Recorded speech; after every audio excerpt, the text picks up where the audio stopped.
was on TV this weekend. Robin was on TV this weekend. Artie had a big weekend. Yeah. I got drips and drabs about Artie's big night at Nobu with David Spade. Helicopters. No, by the way, congratulations to Richie. There's a new Nobu in Beverly Hills, and holy Christ, the girls that work there are... I can't even describe it. I even said to Rich, I go, what's the deal, like, opening a restaurant out here? Are just every one of these hot chicks obviously wants to be in show business. Of course. You know, and there's some hot broads working there, and the food was great. Typical Nobu, great food, so... You know, I was watching your TV appearance on Kimmel, which I think was among your best TV appearances so far. Oh, thank you. But I mean, now I'm getting a little worried. I look terrible. No. I don't think you know, look. To me, I see you every day. You know, Right. People are shocked when they don't see you for a while. I'm used to you. You're 2 feet away from me. Right. I mean, I'm like, I don't know. You look normal to me. It looks like Artie. The only time it bothers me, Howard, is if you go on Artie's website. There's a guy on Artie's website that doesn't look anything like this. I'm going to get sued, I think somebody stole Artie's website and is putting up pictures of it. Well, 2 years ago, I was 3 years ago, whatever. It's like, whatever. But Anyway, so you got to explain to me. So Artie was wearing a T-shirt, a Jimmy Kimmel T-shirt from the show. With a jacket over it. And he explains that he was sweating so bad that his sister, Stacy, said to him, she happened to be out there on Artie, the sweat stains are so bad, you got to change your shirt. So Artie grabbed the Jimmy Kimmel T-shirt. So you waited to get to the show to make your wardrobe decision. But without Stacy, I just would have went on with the sweaty shirt, you know. Yeah, so he goes out, and the first thing you notice is that there's tons of sweat, like there's big wet stains all over his shirt. Are you just sweating now? Well, you were sweating the other day just sitting there. Well, what happens is, look, at this weight, a couple things were going on. I took, before the appearance, I took a nice, shower at the hotel to get refreshed and everything. And then, it was hot in L.A. And I hate when this happens. Like, you get into the car and the guy doesn't have it pre-cooled. Like, I got into a hot car. So it was a beautiful car, a limo, but I'm like, is there air? You get a block of ice and a fan? And so on the way over, I had a jacket. Of course, I'm so self-conscious about how I look. I got to wear a fucking corduroy jacket on a L.A. TV appearance. And underneath my shirt, which is I had a V-neck collared shirt, one of the rare collared shirts I have. On the way, I guess I got sweaty, but typically I'll just go on television, and Stacy was there, and she goes, you got to change that. It looks gross. And I went to the mirror, and I agreed with her.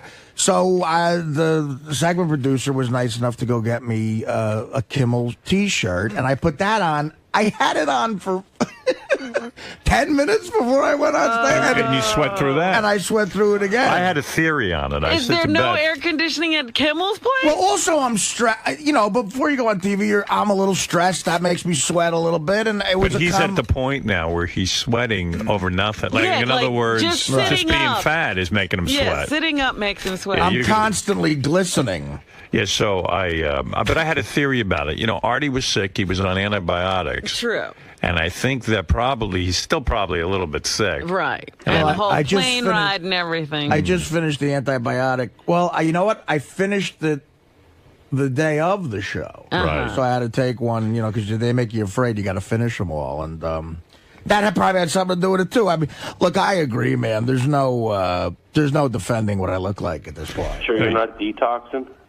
Well, no, I mean, look. He's got the cold sweats. During the interview, can't you have Teddy towel you down?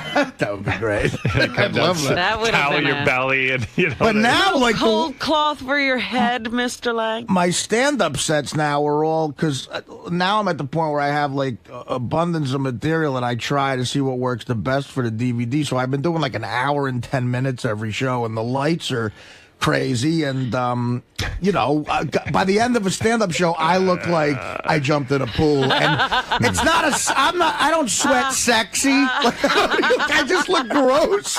It's not hot. Sometimes when Matthew McConaughey sweats, women like it. I don't look like Matthew McConaughey sweating. Well, anyway, I saw Artie, I told you, I saw him on those porn video awards because, I saw them one night and I was like, oh, Artie's on this. Right. So, and he comes out with the two girls, but Artie's in the same thing he wore that morning. Yeah. Well, he's a real guy, Yeah, well, I don't in have every wardrobe. sense of the word. He's never a wardrobe It's person. the biggest night of porn, and Artie's wearing his corduroy jacket. Artie, why disrespect the people of porn by wearing the same outfit that you wore in the morning? That's not right. But it's good to have somebody around who, because my sister's talking to me about my appearance, and as a comedian, I'm just worried about jokes. I'm stressing about what's funny and what isn't. You're actually worrying about content, right? Because your looks ain't getting you anything. Exactly, man. Right. What am I going to tell you? Eric, go ahead. I'm sorry, in Hoboken, New Jersey. Welcome to the show. Hey now, good morning. Hey now, good morning. Hey Howard, it's around 2:00 in the afternoon on a Monday. You just get out of a busy meeting, and the week's shaping up to be extremely busy. You get a call from your beautiful Beth O. She tells you that she's been invited down to Miami to join Katie and Billy Joel. She's going to go down for a few days in the middle of the week. How would you handle that? How would I handle it? I mean, what would I do? I don't know. I mean, I'd be aggravated if I were you. Yeah, I would. I would be aggravated, but I mean, like Beth's. You asking me how I feel when Beth goes out with people? Oh, she's going to go on a little mini vacation. Oh no, I wouldn't stand for that. I'd break up.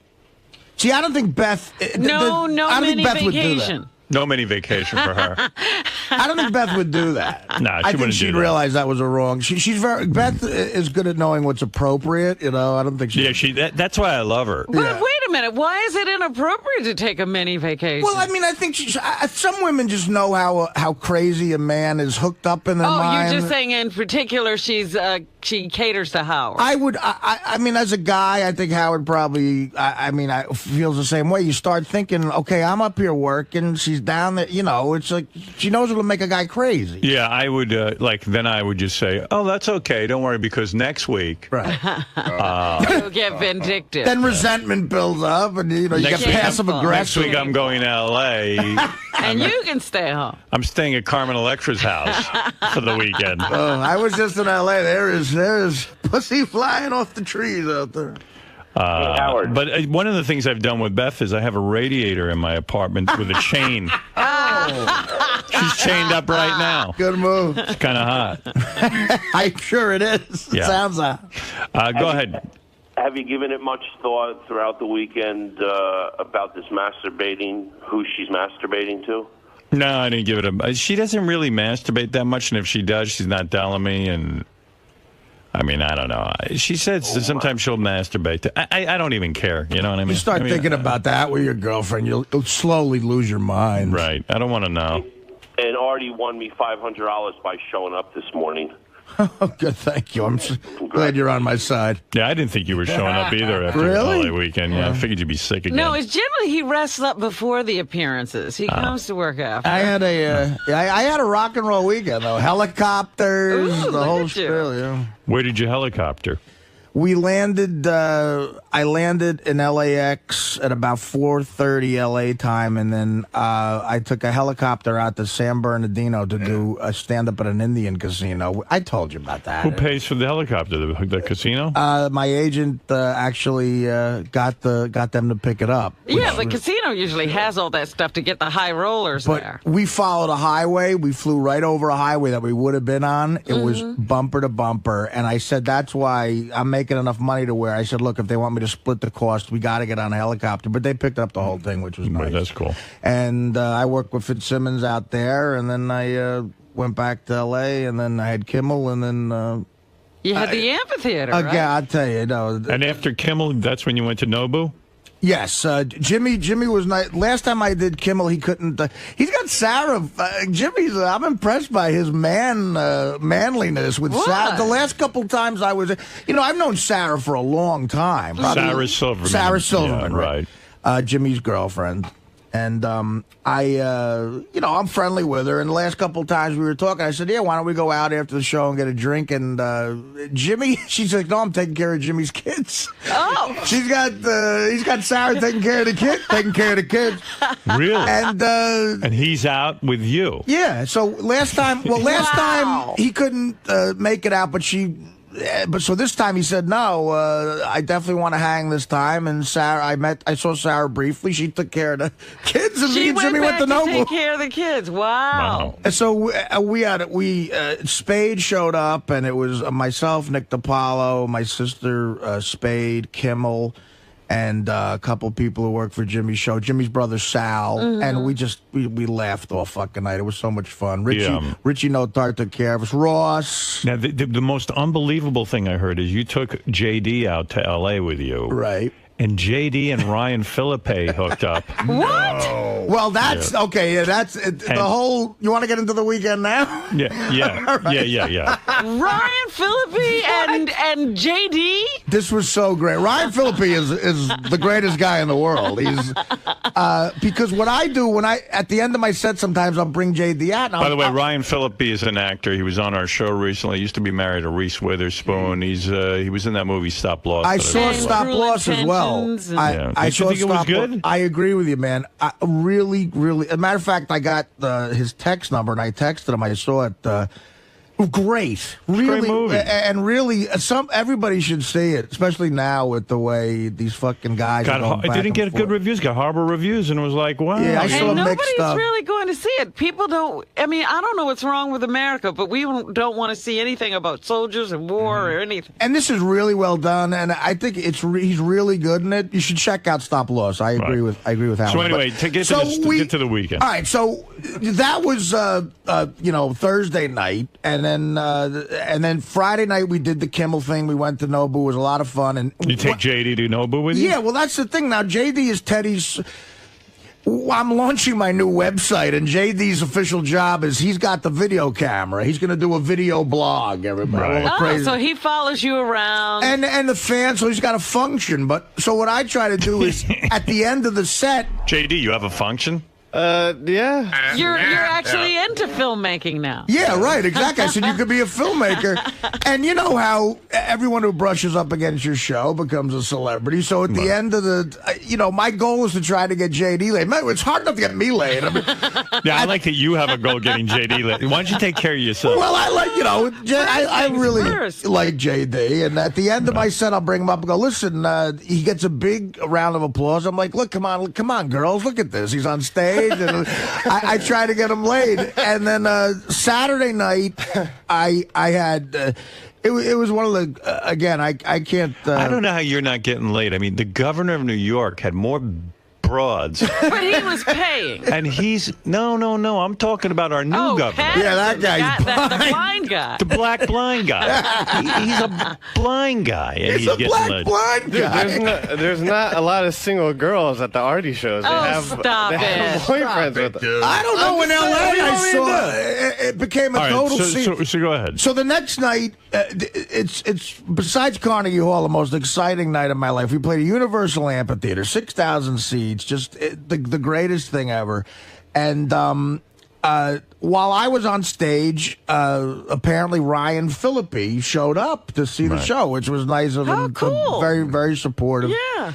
And, George Takei was there, and I brought George out. The fucking place went. It was like, what's seeing Elvis? He must love that. Oh, God.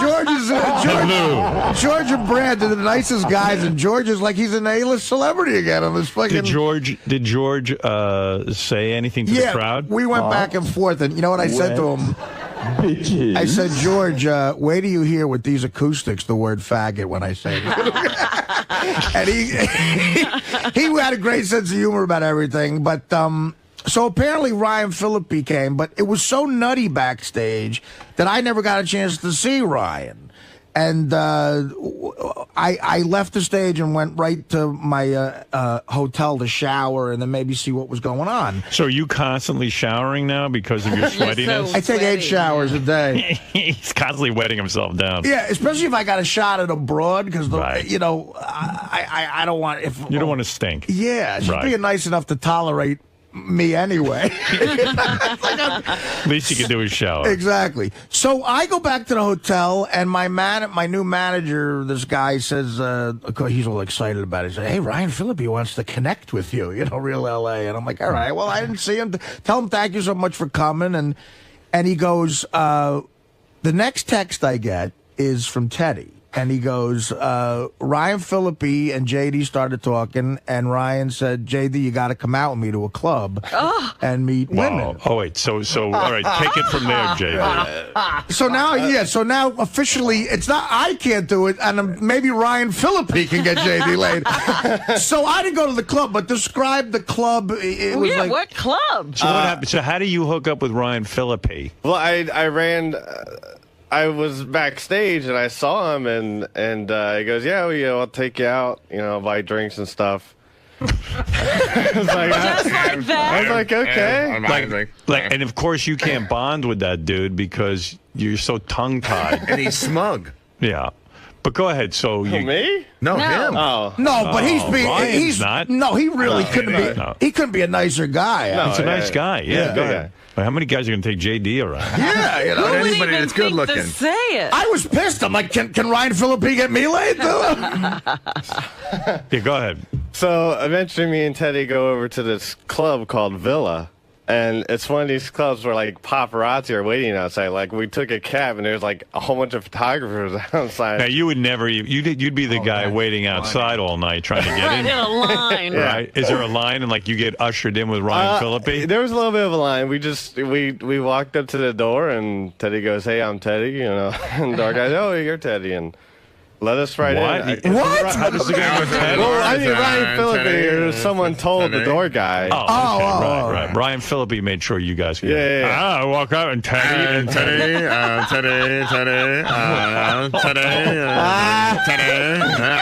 Teddy, table for Teddy. JD is the greatest storyteller of all time. Great. Limo for Teddy. All right, so go ahead, yeah. So we go in a club. Are there tons of hot chicks? There were a lot of hot chicks. There was a hot chick dancing on top of something, like at the very top in like a cage. And Yeah, that's good. I walk in and I recognize people from the show Scrubs are there, and I'm like, oh Jesus Christ, the hell's going on? I see Ryan and What's going on? How's it going on, It's Teddy? LA.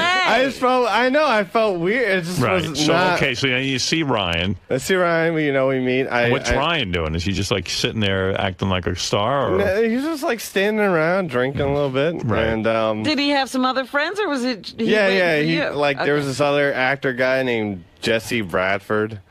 And Do they have like is it like their pussy posse? Like it's, it's some sort of posse. There's a guy named Fidel who his whole look is looking like Fidel Castro. I think that's his thing. I don't know what. So these cats have their own posse, and they're bringing you into the pussy posse. Yeah, I guess. JD was in the pussy And Ryan's the bait. He brings over the broads, and then you guys all get to pick over him, right? It was a lot of us talking to the guys because we're just first meeting them. They were big fans of the show and stuff. And this Fidel character, that probably was Fidel Castro in L.A. He gave up running Cuba, so he could hang out with Ryan. They hang out with dictators. We're here for pussy posse. So eventually, they're very liberal out there. Oh yeah. Yeah. So it's all about fame. Ryan, at one point, Ryan introduces me to some hot chick. Yeah. And I go, hey, how you doing? My name's JD and whatever. And and the chick asked Ryan, why are you introducing me to him? Is he somebody big? Do you mean Ryan didn't want this chick? I guess not. I don't know. Right. He was casting her off. Ryan goes, hey, this is my friend. I just wanted to meet. Does Ryan talk to you? Does he spend some time rapping? Yeah, we talked a little bit. What did he say to you? We just talked. How they're fans of the show and stuff. Right. So they asked you questions. It was really Peyton and Eli Manning were there, and Ryan was like, "All these people are here. Peyton, Eli Manning are here. You are the biggest celebrity to us." Right. It was It's ridiculous. Not in the cast from Scrubs. So you're bigger than Eli Manning to him? I guess. Wow. I don't know. So I guess he's not a sports fan. I was going to say, not a football fan. Right. So in other words, they're trying to talk you up, and so chicks can hear this maybe. Right? And the chick asked Ryan, how long have you known each other? And Ryan goes, like a week and a half. And it's weird too. It's like when we take Gary the retard out because Ronnie took Gary carry the retard out to Rick's Cabaret. the other Yeah. night.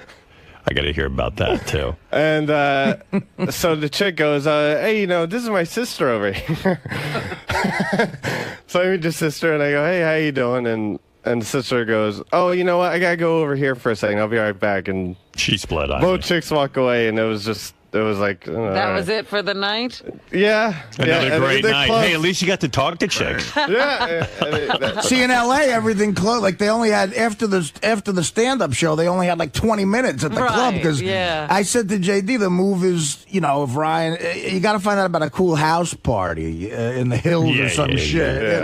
So did Ryan hook up? He must have met a chick, right? No. Like, we all went back to some other guy's house and hung out for a little bit. House party. Oh, you did go to a house party. You were at it a was just guy's with house? the guys. It was just with the guy, like this Not guy's Ryan. apartment. No, Ryan was there. Oh. But it was just like these 4 guys. We just hung out. So a it was little you bit. and 3 other guys? Yeah. Oh, Christ. Yikes. And what do you do when you get to the dude's apartment? I just hang out and talk and drink a little bit more, and then eventually we went back to the hotel. Ryan dropped us off at the hotel.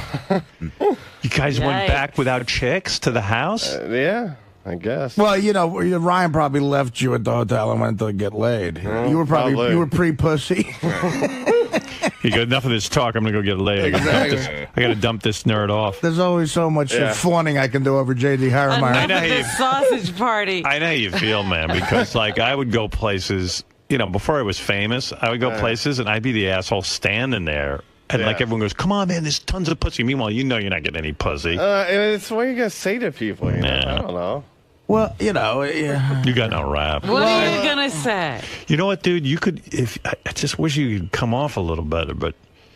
tell a chick in L.A. You could lie to a chick like but you know Ryan, what, a movie Artie could star. lie. Artie, he ain't getting laid. Yeah, but a movie Doesn't have a star rap. introduces you to a chick. That's like teeing it up, and she goes, "What do?" You could say, "Look, I'm a writer. I'm anything to get fuck her that Teddy. night or something." You know how demeaning it is to have to lie to chicks? Tell them you're a writer. Say I'm on the Howard Stern show. Right. That's it. You don't tell them you're TiVo. Hey, Ryan Phillippe just told me I'm the biggest star here. Fuck Right? you.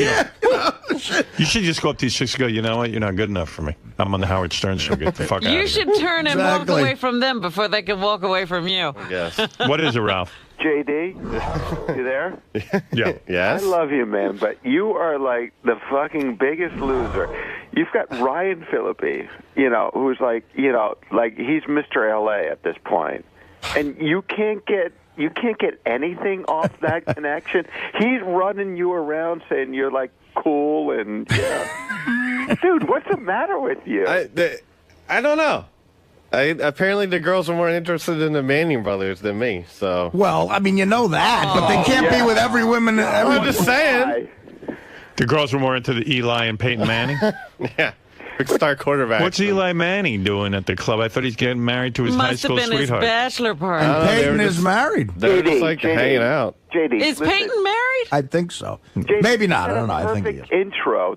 Ryan Phillippe's walking around telling these chicks that you're the man, and you can't move off that.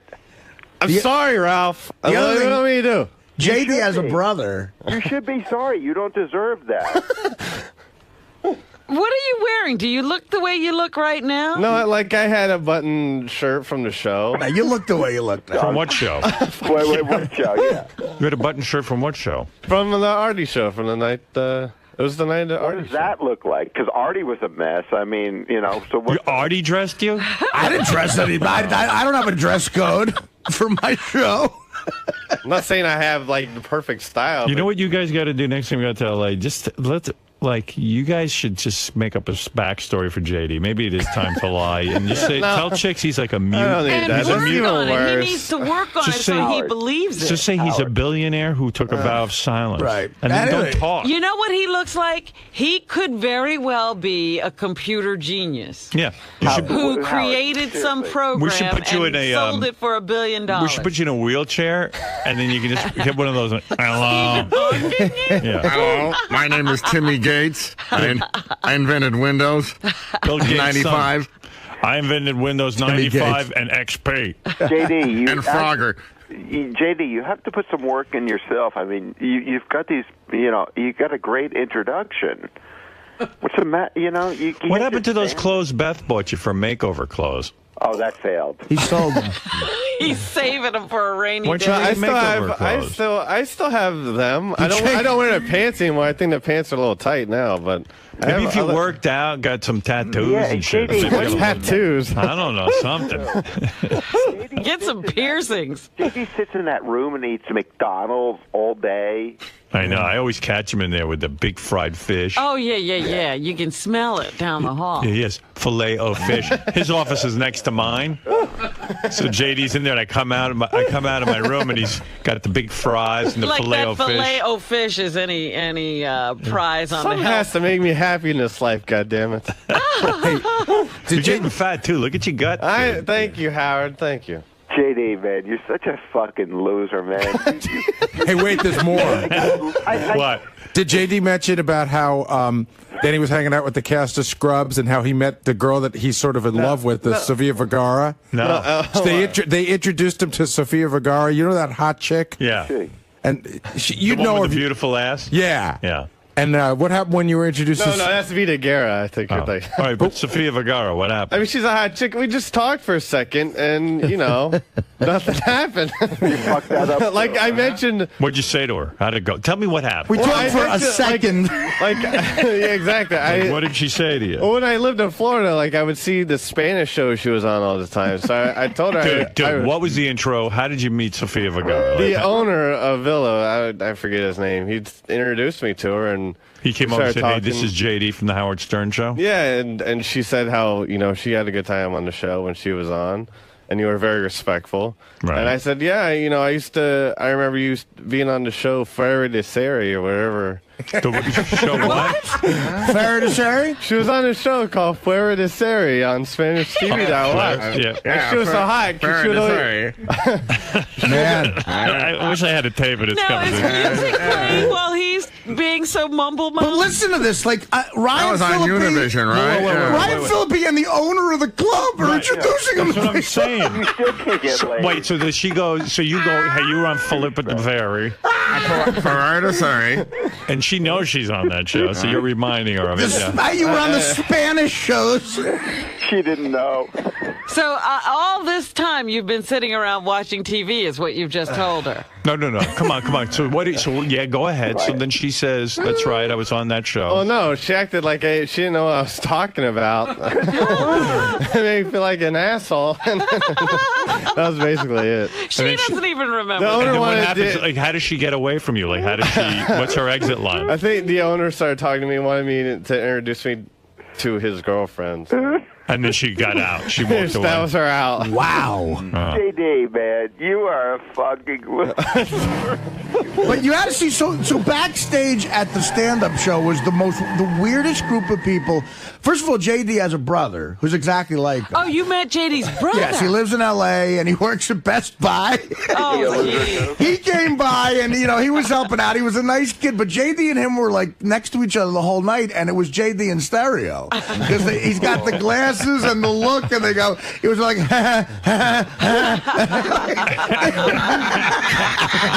repeating. And, It's Beavis and Beavis. okay, so it was that, and it was Stuttering John and his wife. It was Jason 𝗛𝗄𝗏, the pimp, the famous pimp. Oh, my goodness. Henry Hill. Blue Iris. What a backstage. Blue Iris, George Takei and Brad, Sam Simon and his posse.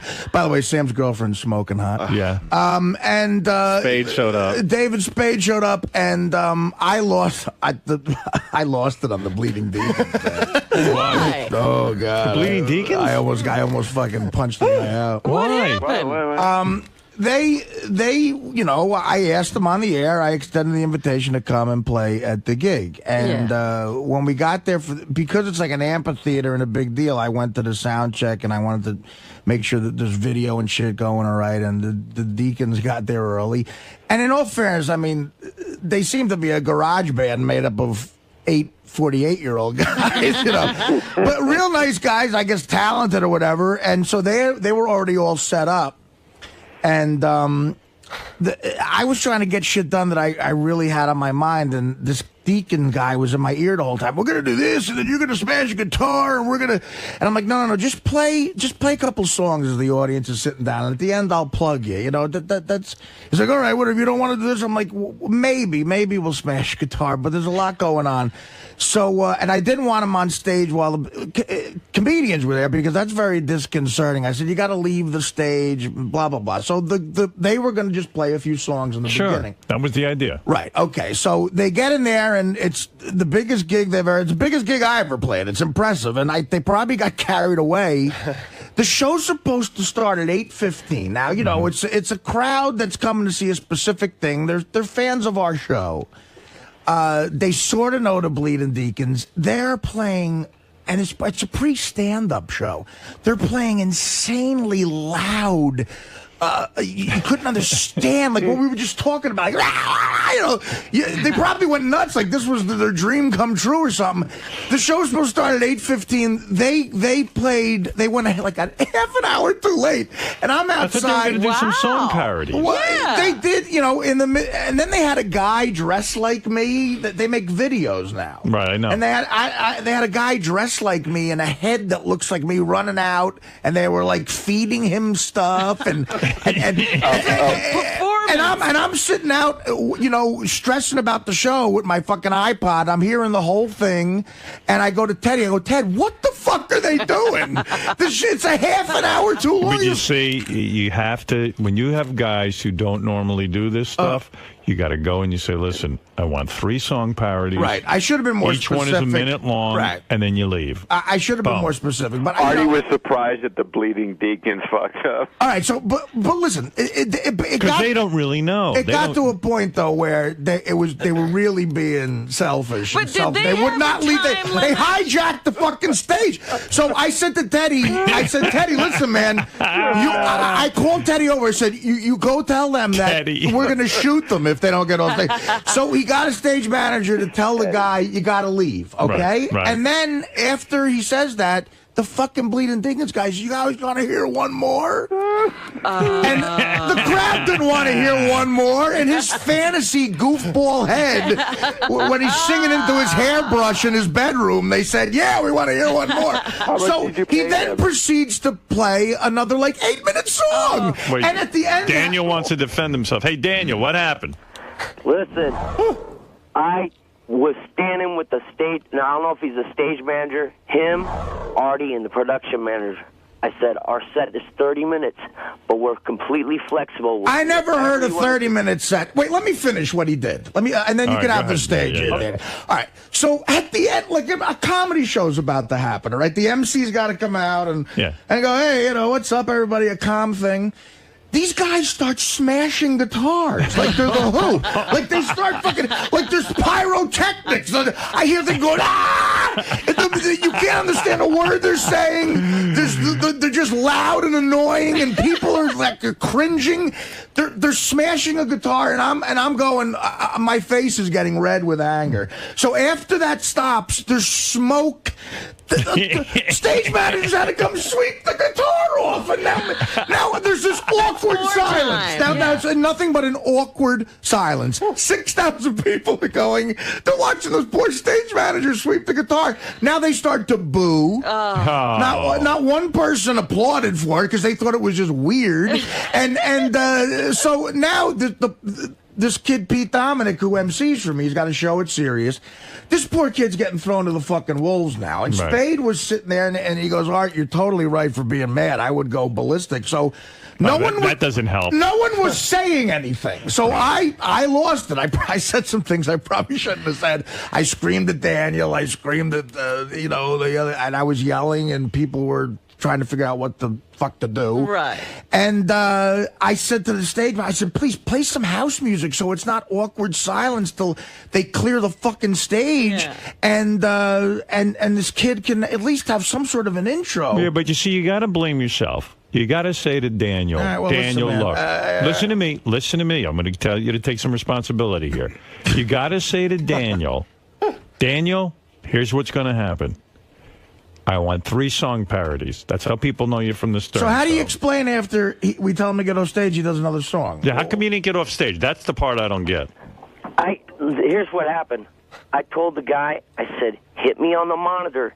Tell me whenever you want. I go, just leave me 5 minutes so I can because I have a Stern Show parody set portion of it that's 5 minutes long. But that's all you should have done. Yeah. That's all you should have done. But I told him ahead of time, I said, I can do whatever you want. I said, this is what I would like to do. I have a 30-minute set. Everybody stand there. They say, okay, that sounds good, because it'll be this time. By the time everybody gets in the seat, that's what we'll do. And then I say, now, if you want anything different, just hit me in the monitors. Say, last song or 5 minutes. We said last song, and then you played another song. No, I didn't. Yes, No, you I did. didn't. Yes, you did. All right, whatever, dude. Whatever. He didn't hit me on the monitor. All right, whatever. He didn't hit him on the monitor. Who knows You didn't hit him on what the you're talking about? You didn't hit him on the monitor. I want to hit you on the head with the monitor, and they're all in like priest outfits, like the lamest gimmick for a band. So I finally this kid Pete Dominic was the most valuable player of the night. He went out there and he's as professional as a comic is. He fucking dug. He had an 80-foot hole to dig himself out of. I felt so bad for the kid. I said, you know what, Pete, I might just go out there now and try to calm down and just try to do 2 hours or something. And Pete. So Daniel, Pete went out and got them back and killed, and the rest of the night was the show was amazing, and by the end I had calmed down and I apologized on stage, and I paid Daniel from as much money as I felt, I even more money than I thought I owed him, because I felt bad about yelling. Can I ask? And that's how it ended. You know, the show went good. What were the things that you said that you think you regret? Well, JD, do you have some of it on? I only have like a tail end, like it was where he says, "Yeah, you really got the crowd going now." That's about all I got. Well, listen. I was giving you. First of all, half of the guys in the band looked like they could probably beat the shit out of me. But I mean, again, it was my show. Like, it's one of the biggest nights of my career. It's the Carnegie Hall of the West Coast. You should have told Daniel, Daniel, I want a 5-minute set of the song parodies you do on the Stern Show. That's it. And that's what I would have done. I would have done anything. You think I was there? But Daniel, why did you smash? Why are you smashing guitars? Like, what? I even cleared that with them. I cleared that with the production manager. I said I want to do this, every little tiny. I was never told about that. Why are you talking? Why would the production manager even know what Artie wanted, though? Well, who's the studio? I mean, doesn't Artie have a stage manager or production manager? No, I'm a comedian. What do you think I am? Of Elvis Costello? Well, I'm clearing every single thing with the people that work at the Gibson. All right, so it was a misunderstanding. JD, here's the part of the story that drives me crazy. Forget about Artie and Daniel. You're in charge of filming everything for Artie, and you missed the argument between Artie and Daniel? I purposely said, how do you do that? You are not allowed to have a camera on the stage at this place, so I had to have it in my bag so no one would see it. And whenever he started arguing or whatever, I tried to get out so no one would see it, and I thought backstage was all right. In other words, like what Howard's saying, like he saw that I was livid running in. You should have anticipated something embarrassing was going to happen, because I purposely said afterwards, I said, you know what? It's embarrassing because I lost my mind. But did you get that on? All right. Well, Daniel, he probably got some funny shit. Here's the thing. I also told him, if you want me to stop, just say stop. If you wanted to, I get it. I don't know who you're telling that to. I know what's going on. The stage guys and whoever runs the show back there. I get what's going on here. You're not around, and he goes and so it's a misunderstanding. Believe me. All right, Daniel. Like I'm trying to piss off one of my heroes. No, look, again, I'm sorry I lost it, and hey, man, listen, I'm sorry. Dude, you know how bad I felt? I know it was rude of me to do that, but I was losing my mind because it was a big situation, and the show ended up being fine. And see, this is what happens when like if Artie goes on tour or guys go on tour, and then they hook up with other people from the show. Well, he's done this before, and it's gone as badly. Yeah, it's a recipe for disaster. Yeah, he forgets. Because I know. I know it can go bad. That's why I really thought I had all my bases covered. I told the monitor man, I told the guys, I said, listen. Now, you didn't do anything, Daniel. To you and says that Daniel, you didn't do anything wrong. It was mishandled. In other words, he did one thing, two things wrong in my eyes. The rest I'll take the hit for. When you told him to get off stage, and the smash on the guitar was that's not using your instincts. But he did get permission from somebody. I don't know who that was. When they told me to get off stage, it was the last song. The song was over. I even cued the sound guys. I said, do we have time for one more? Do you want to hear one more? And I say it twice. I'm looking at him. Nobody says boo to me. So you I'm went thinking and I did have another to finish one. the set. They told me to do 30 minutes. All right, hey, Daniel, don't worry about it. It'll be fun. All right, thanks, Daniel. Daniel from the Bleeding Deacons, who does all those great song parodies. Go to their website. Man. I don't know. I'm trying to promote the band. I don't know. I love Daniel and his song parodies and stuff, and now it's like you guys go out on the road, and next thing I know, there's World War III breaking out. Right. No, it They're just fighting. it was a bad moment. It was a bad moment. And it worked out fine. It's like You gotta understand, Artie. It was their moment. That's right. You gave it to them. Quite frankly, I think they're going to have to hope for another at bat somewhere. All right, JD. So when you went to the house with Ryan Phillippe, who were the other guys there? They were actors. Just there's the actor Jesse Bradford. Tell him what he was in. What show is Jesse Bradford in? He was in Swim Fan. He was in Flags of Our Fathers. Movie guy. So you're hanging out with some guys who really are big time actors in L.A. Howard, he used to be on the West Wing also. Right. Big fan of the show. And what do you guys talk about? Just it was a lot about talking about how they're fans of the show, stuff like that, and that was basically it. And what do you say? Yeah, I mean, just whatever. I don't know. Right. Was your brother with you, or was you No. He had to go back to Bakersfield. The brother, Howard, you got to get JD's We gotta brother. meet JD's brother. When's your brother going to come on the show? I don't know. I might just hire him. Fuck you. Both of you guys.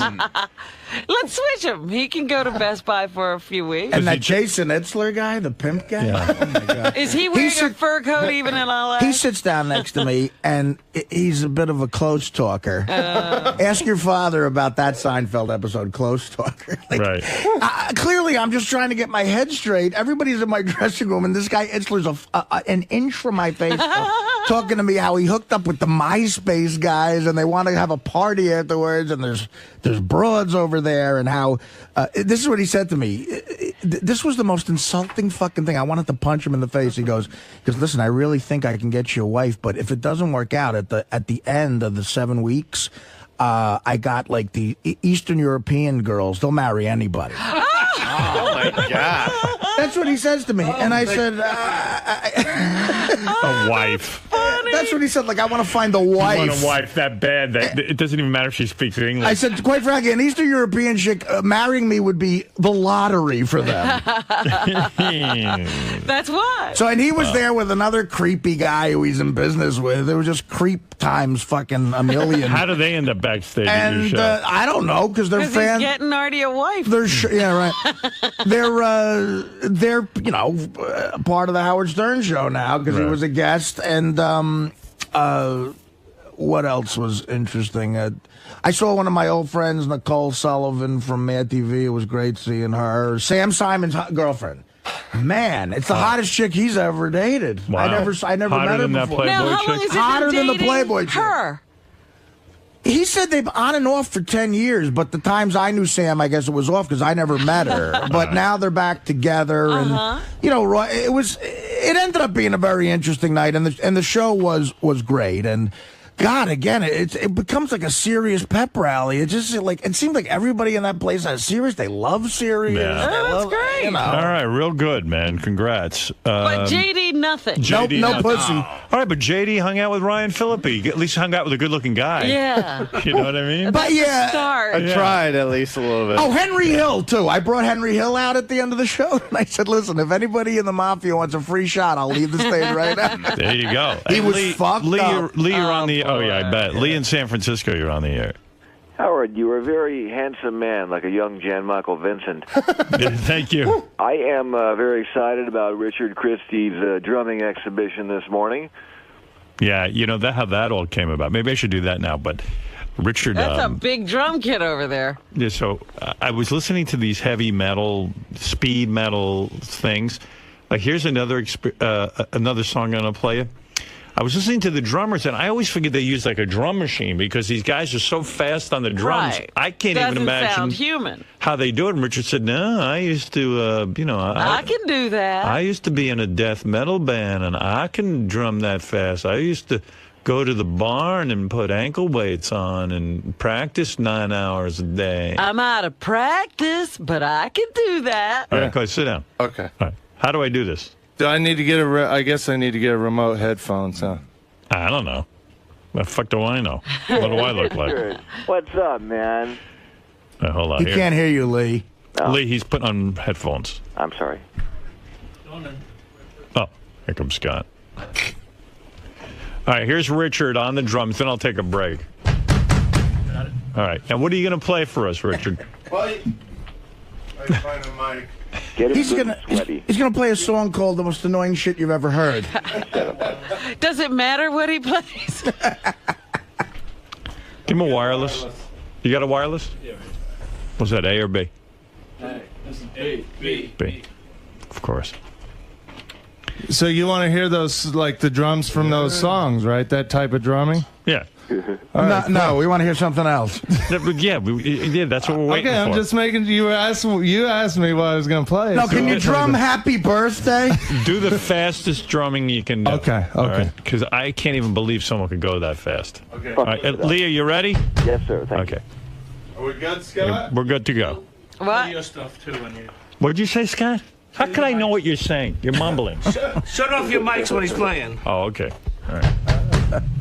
Fucking asshole. He's it. Oh, okay. Yeah, sure. Go ahead. Okay.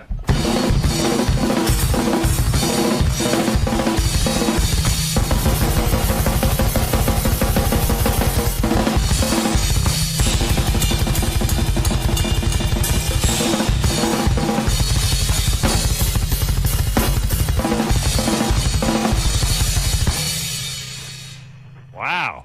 I was just getting into it. Do that. Do the...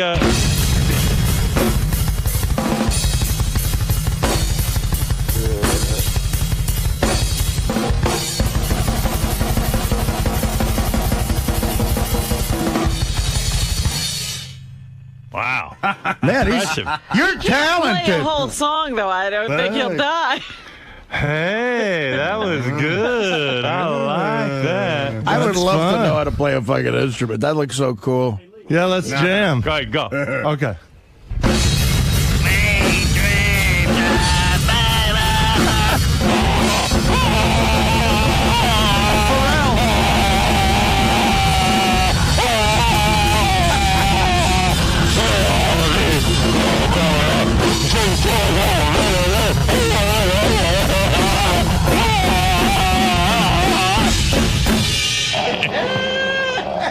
How's that?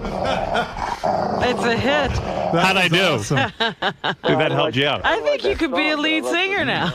I'm thinking of getting a band together. With Yeah, that maniac on the There's drums. finally I'll some jam with music you. you can do. Man, I could really sing. Richard, do you miss touring like that? Like, I think I would miss that if I had that talent doing that, like, in front of a crowd. Yeah, a little bit, definitely. Yeah? I mean, Although he sounds like he's out of breath right now. He wasn't the Stones touring. He was touring, and he was staying at like a YMCA. Right, he was in like a Greyhound bus. He wasn't in like some great tour. But still, even every It's still performance, fun. there had to be a time where you get into it. yeah, even if you're in a van, you're still traveling. You get to do shows. In the van down by the river. All right, good job. Nice. Get out of here and go back and make phony phone calls. Thank you. That was fun, Howard. All right. Thanks for letting me do that. You bet. How often does he get to play drums now living in Manhattan? I play about an hour a day. Yeah? Yeah, Where? There's a drum school called the 𝗦𝗵cie𝘄𝗿𝗍. They let me come down there and jam. It's really cool. Then how? When you jam, I mean, do you have guitar players and stuff, or you just go by yourself? I just go by myself. And what I like to do is just, like, I write kind of drum riffs, and I'll record them and then go back home and write guitar and stuff to them. Wow. And then nobody hears it. No. All right, all you need is some lyrics. Well, yeah, it's all instrumental, but on the Howard TV drumming special that's coming up, I wrote a song. I don't know if you want to hear it or not, but it's on GP1. Song No, that's all right. Guitar. Let's go to commercial. You play you play guitar as well? Yeah. Let me hear this. What is it called? This is Richard's It's in music. white on the bottom. Oh, Frost? Yeah. Crank that shit up.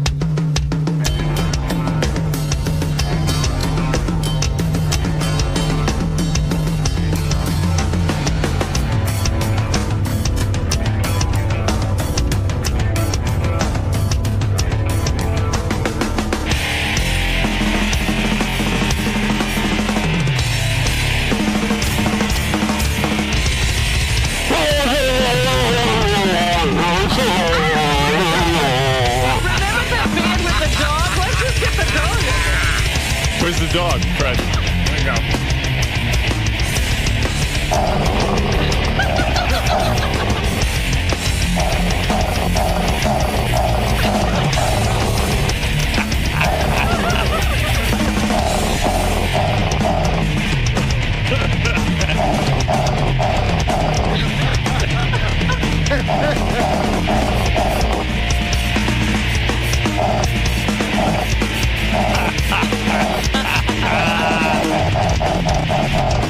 That's good, Fred. I like the vocals.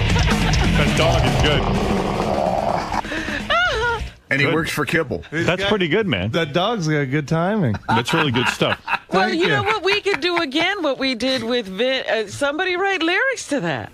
No, why bother? I'm just curious, how long after he drums like that does he shower? What is it, It's a Ralph? while. 6 Oh, my weeks. God. That was so bad. What, his music? Yeah, I mean, like, you know, he's just like banging on those drums. It's horrible. No, that's talent, man. Ralph hates nuts. everything. All right. Thank you. All right. No, Thank you. Richard, what are you going to do with that? I mean, really? Oh, get out. Get off the phone. This guy does nothing. Boy, that is the voice of What are you discouragement. going to do with that? Sorry I don't collect Star Wars figures, Ralph.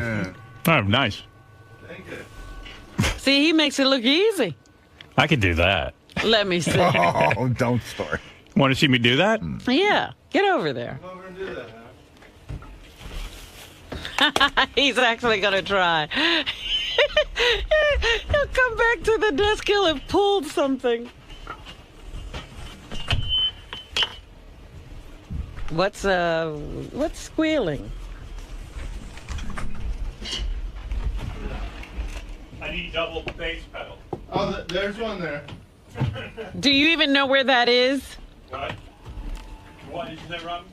I said, do you even know where that is? They'll have to point to things to you. Put your left foot there. Left foot here. Yeah, there you go.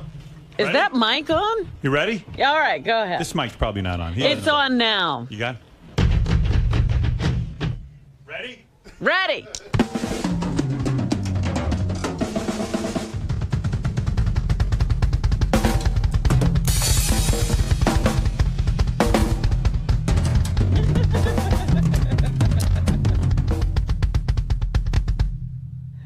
What song was that? That was Buried Alive by Merciful Fate. That was pretty good for What'd you think of that? I was, you know. Seriously, I wasn't so fucking bad. I mean, yeah, it sounded. It's not like Richard, but it's. But can you play a song? I don't have a song, but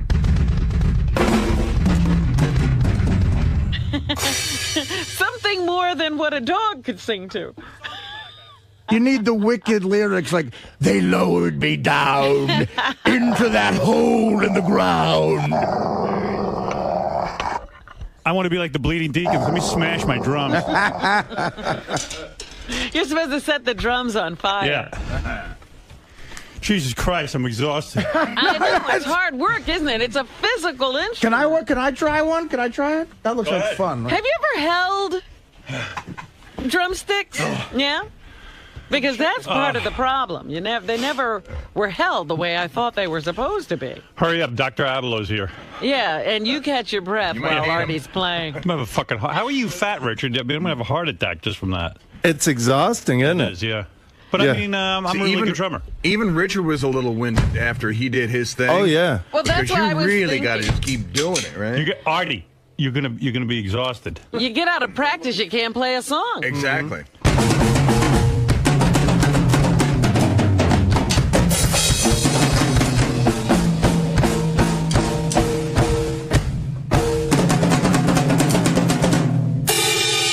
You know, you have the power of like a Bonzo Bonham. That's what he looks like. That's what I was going to say. Yeah. You look like Bonzo Bonham. I do. Yeah. Let's hear rock and roll, Artie. Do the double bass.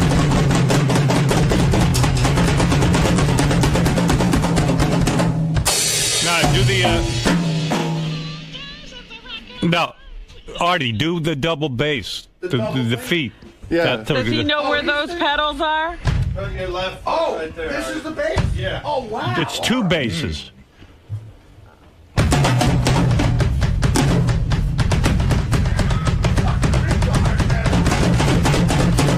my God.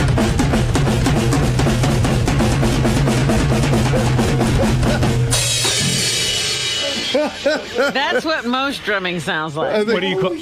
What do you call that? Heart attack? He just burned 1,000 calories. How the fuck did, like... You know what, Artie? This is the way you should exercise. He was chubby. How the fuck did he do that? I don't know. Holy shit, man. Yeah. Hey, can I show you rock and roll real quick? Yeah, yeah. You can probably play it, Artie. Come on, No, I got well, Dr. Abloh here. Nobody Yeah, we got a cares. schedule. Hey, let me show you 𝗛𝗏𝗏𝗏. All right. Show off. All right, get out of here.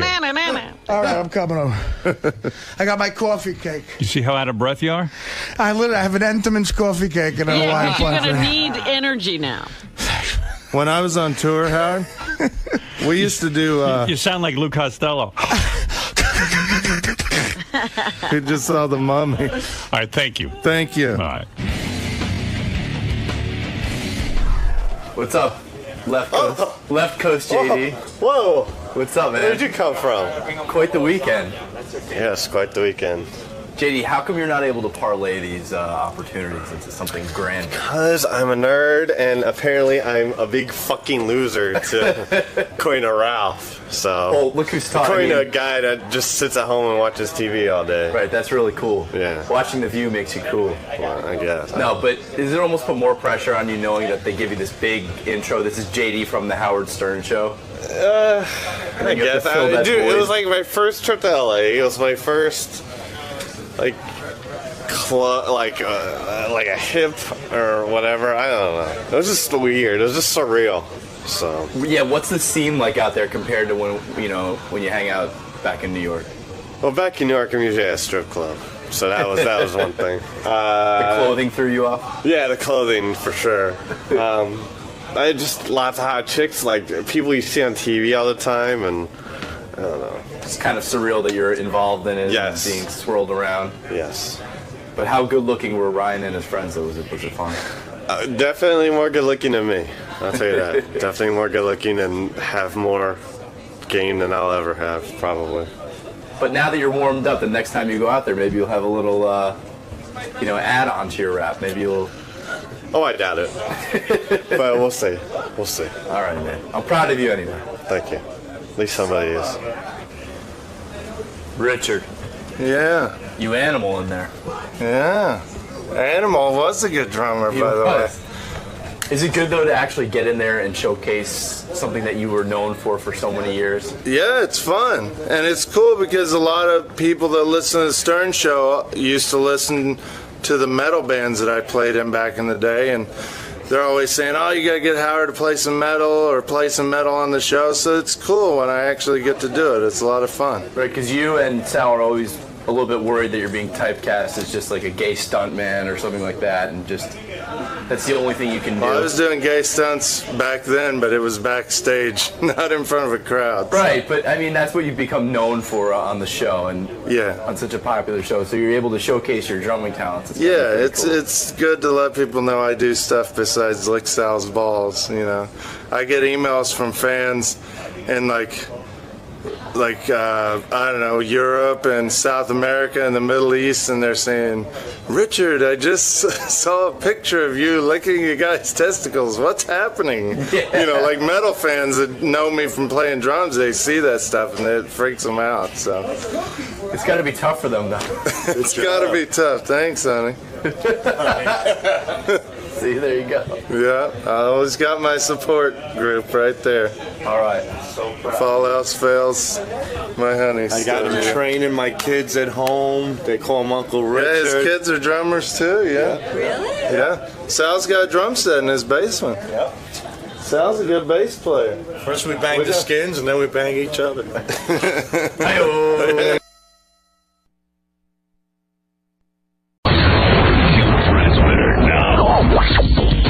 Song rock marathons mean more variety, less commercials. Every day after Howard Stern on 95X. Code name.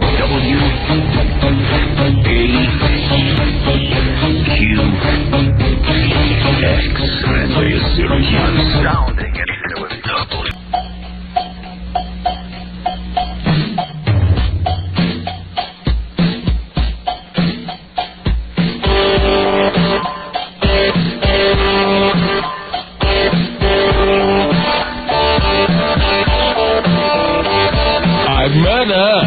But the ballroom thing inside this,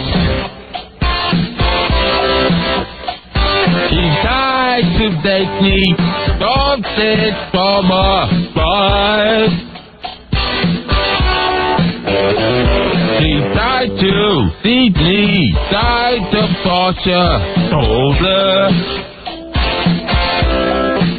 Sometimes that same thing to think you thought I mine.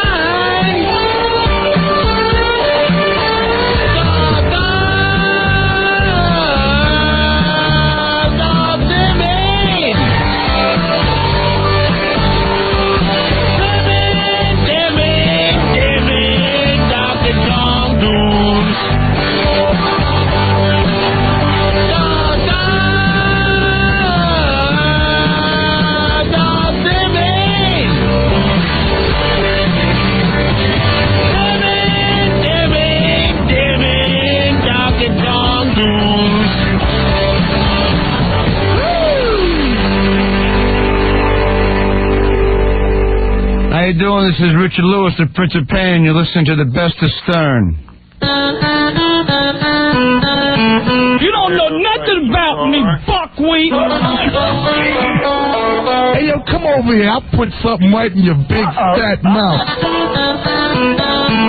I'd like you to rebound me the shape of me in a day. You sound like you got an ass in your mouth. Oh, you don't know my pain. Oh, yeah? What about you and your big little funky mouth? What did that shut the F for? You sound like you got a long... It's like you to read out You need the a friend with my something. butt. You Why don't don't you know go my get a pain. pizza somewhere? Get on. Get on. Sound like you need somebody to be You a ain't gonna friend. make me look bad in front of me. The Howard Stern Show.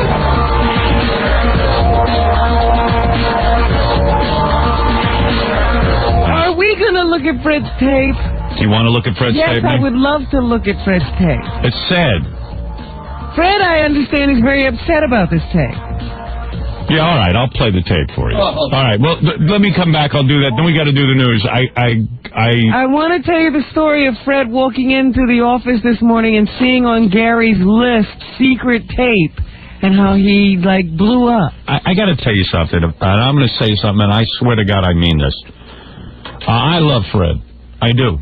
I don't know that he knows. I don't know that he'll ever know that, but I do love Fred. Fred is a good buddy to me. And Fred and I have been through the mill. Mm-hmm. Mostly he's put me through the mill. But Fred is a good guy. Deep down inside, Fred is one of the nicest, sweetest human beings on the planet. He shirt off his back. And I couldn't have been more happy for this guy when he got married to one of our listeners. Well, that's the truth. It is true. She was a listener of the show. Do not deny that. She called in for a dial-a-date. She met Fred, and Fred liked her. Listen, Fred's not a guy who isn't a put-down. He really isn't. He didn't hold it against her that she was a groupie of mine. Nope. In fact, when she called in, you don't even know this, her father was on the phone with her. Really? Oh, yeah. The whole family loves the show. Her father was on the line with her, listening, monitoring, because he wasn't too thrilled with his daughter going out with Fred, right? Matter of fact, he hung up. Right. In disgust. In disgust. Right. He tried to disconnect the phone. Oh, and we had to call her back. I remember No, I think that. she tried to call the station back. Yes, because it's very hard for a father to think of his daughter being fouled by Fred. Hey, let's be honest. Right. You can't blame the guy. He's listened to the show, and everyone knows what Fred's reputation is on and off the air. So, it's I mean, I'd have a hard time with it. Well, you know, just because people are still asking what does Fred do is no reason not to let Right. him date your daughter. Well, you know what I mean, but he is bizarre. So, unique. But I love the guy. And I got to tell you, I was happy when he married one of the listeners, and she's a sweet girl. Don't get me wrong. Cute. Used to be sweet. And this was not a girl who gave any indication she wanted to be an actress or a film star or anything like One this. of the reasons that I was attracted to her, if you listen to the old dial-a-date, is because she seemed normal. The most normal. She was not in the business. You were telling him to go for the va-va-voom girl. Yes. And this was the girl who was most laid back at. In retrospect, I could have saved myself a lot of anguish had I done And that. got right to the chase. Right. Let me put on my sunglasses for this, because this will most surely be on E, and I don't want to look bad. Well, let me say, I have been wondering what Fred's reaction is to her newfound career.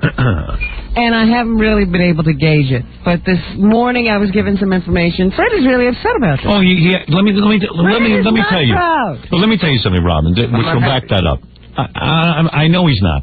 He can't possibly be. I wasn't sure. So I said to Gary, hey, you know, listen, it's promotion for his wife's play. You know, all of a sudden he gets married to this Allison. Right. And God bless her, she suddenly wants to be an actress. All of a sudden. This girl never wanted to be an actress before. Now she wants to be an actress. New occupation. And Fred introduced her to Jackie's wife, who wanted to be an actress. And you know what it is? That infection. Yeah, there's a lot of wives. They feed on one. Jackie's wife is a lovely girl. Let me tell you The something. Martling household jumped to the I've had Norris fights with household. Nancy on the air, Jackie's wife and stuff, but I'm going to tell you what I think of her. I happen to think she's a really lovely girl, but I'm going to tell you something. She's no actress. She is an actress. Yeah. She's a good one. Oh, boy. She is a housewife. And she thinks she's a businesswoman, but all she does is Jackie's tapes. And she thinks she's an actress, but she really isn't. And, you know, no one is... She's not on Friends, okay? So, it would have happened already. But she's got the security of Jackie works his ass. Jackie's a very talented guy. And Jackie, listen, they don't have kids, this kind of thing, so Jackie pumps some money her way, and... You know, Jackie's a nice guy. He loves his wife. Loves his wife. He does. The guy loves his wife. As Fred loves his wife. Yeah. But Jackie knew what he was getting when he got married. So I don't feel bad for Jackie. Right. She was always Miss Show Business, in the business. No right. mystery. But I think Fred's wife met up with Nancy and said, oh, I can do stuff like that. She's an actress, I'm an actress. And I'm an actress. Really, anybody could be an actress, if that's your definition of an actress. Which is going around in these little roles, you know, these right? Come on. Am I right, Jackie? No. Okay. He can't. All right, understood. He can't. No, I love Nancy, and she knows I love her. Being an actress is because of Nancy? Yes, absolutely. I'm giving you my theory. My theory, Jackie, my theory. My theory. Oh, okay. Okay. Just a theory, my friend. He made that clear at the very beginning. I told you, I like your wife. I'd love to sleep with your wife. She's a beautiful girl. But she's a nice, beautiful girl for Long Island. And you don't have the balls to tell that she's not an actress, but I have the balls. I helped Jackie out this way. You're not helping. Robin? Yes. Robin is not an actress. Robin is an all-around performer. Robin is not primarily an actress in the sense that she goes out and she wouldn't be going and doing movies. But Robin is an actress in that she has got a job in the business. She's a most prominent, I would say, newscaster in radio, if not the country. And she does something unique. She's got personality, she's got knowledge, she's got education. She talks into a microphone beautifully. She's a broadcaster. She's a personality. That's suffice it to say I do something. She does something, but earns her a living. You understand? She's made it. You're going to compare Robin because she's a woman to Nancy, your wife? I mean, I'm as much an actress as you are an actor. You've taken roles. I got news for you. I've seen both the act. You're much more of an actress than he is an actor. Oh. Come on. Did you see her in Fresh Prince of Bel-Air? Yes. She was great. Oh. You think I put her in my movie? She wasn't a good actor? The guy from the movie of the week didn't see Fresh Prince. Oh, get out of here. I know you're. And you know why he's attacking you? Because we're talking about Nancy. No, because you're a woman. But it's because we're talking about Nancy, and I'm the woman. I'm the show wife. Right. So we have to disparage. So he's gonna disparage you because you're my wife. That's right. After you do your movie, will you let Nancy call and critique your acting? Absolutely.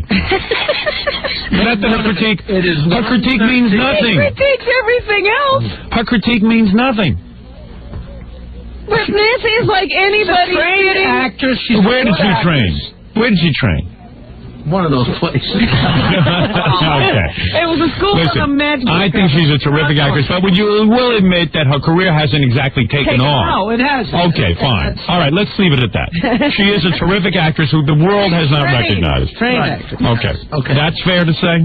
All right. I know that you've had these acting discussions with Nancy. She did High Tide. She did great. She was terrific. I heard. In fact, did you look at? You didn't even. Yes, I did, and she was terrific in it. What terrific. is that? Terrific. Would you bring in a tape? Give the guy a break. Give the guy a break. Oh. All right. Now. Watch it or not? Yes. She was terrific in it. There. I would like to see Nancy's acting. You did not watch. You're a liar. Then you're a liar. What happened at the end? I just watched her part. They queued it up for me. What did she do at the end? You think I remember? I watched it. You would remember. You saw it. I don't remember. You did not watch. All right, I didn't watch it. All right, so there you go. Okay, all right. Listen, I was trying to give her a bone. All right. Sit there and watch those tapes. What is high tide? I don't even know what you're talking about. She did a show, an hour. I don't have that tape. She's the bad guy, and she did great. I gave you the tape. And you did? I don't have it. You have. Where is this drama scene? It was in High Tide. Now, let me just finish. Let me go. This is not about your wife. Your wife's a great guy. We're talking about Fred's wife. Please. You attacked my wife. Didn't attack her. Did her career take off, Jackie? Be honest. No, it did not take off. Fine. You can't be an actor unless you got something to act in. There are lots of actors and actresses that are not working. Fair enough. I agree. I'm not here to attack your wife. Most actors are out of work. I'm here to attack Fred's wife, not your wife. That's what I thought. All right. I'll attack your wife on Monday. So she will look forward to it. I know. She loves it. Who else is talking about it? All right. So here's the point. Oh, boy. Here's the point. So he married into that situation. Fred married into a situation where he had he was marrying a regular girl. A regular girl. I know exactly what now all of a sudden she decides she's going to quit her job. She's going to do it. She's now an actress. But you have to wonder, because this bug overtook her like it was malaria. Right. And as a result of her wanting to be an actress. Fever, actually. In fact, I noticed that Jackie's wife is jealous because Allison, Fred's wife, is actually doing better. She actually has a professional job. She's stripping. Your wife's dying that she can't get in one of these plays. Why? You know, I wish his wife was stripping. Right. Instead of mine.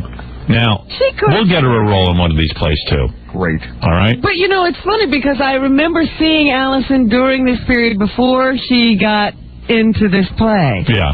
And all of her conversation now revolved around acting. Yeah, acting. She had the acting bug. So one of these smart promoters of Tony and Tina's wedding said, hey, Fred's wife wants to act. I got a role for her. She stands there on stage in a nun's uniform, and an Italian guy, hits on her and makes out with her.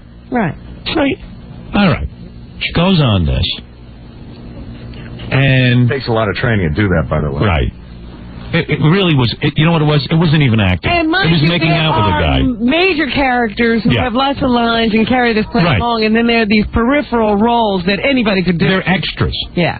And lo and behold, not only does his wife, and I've shown this on the E! Show, I'm sure most of the audience has seen it, who gets E! Yeah.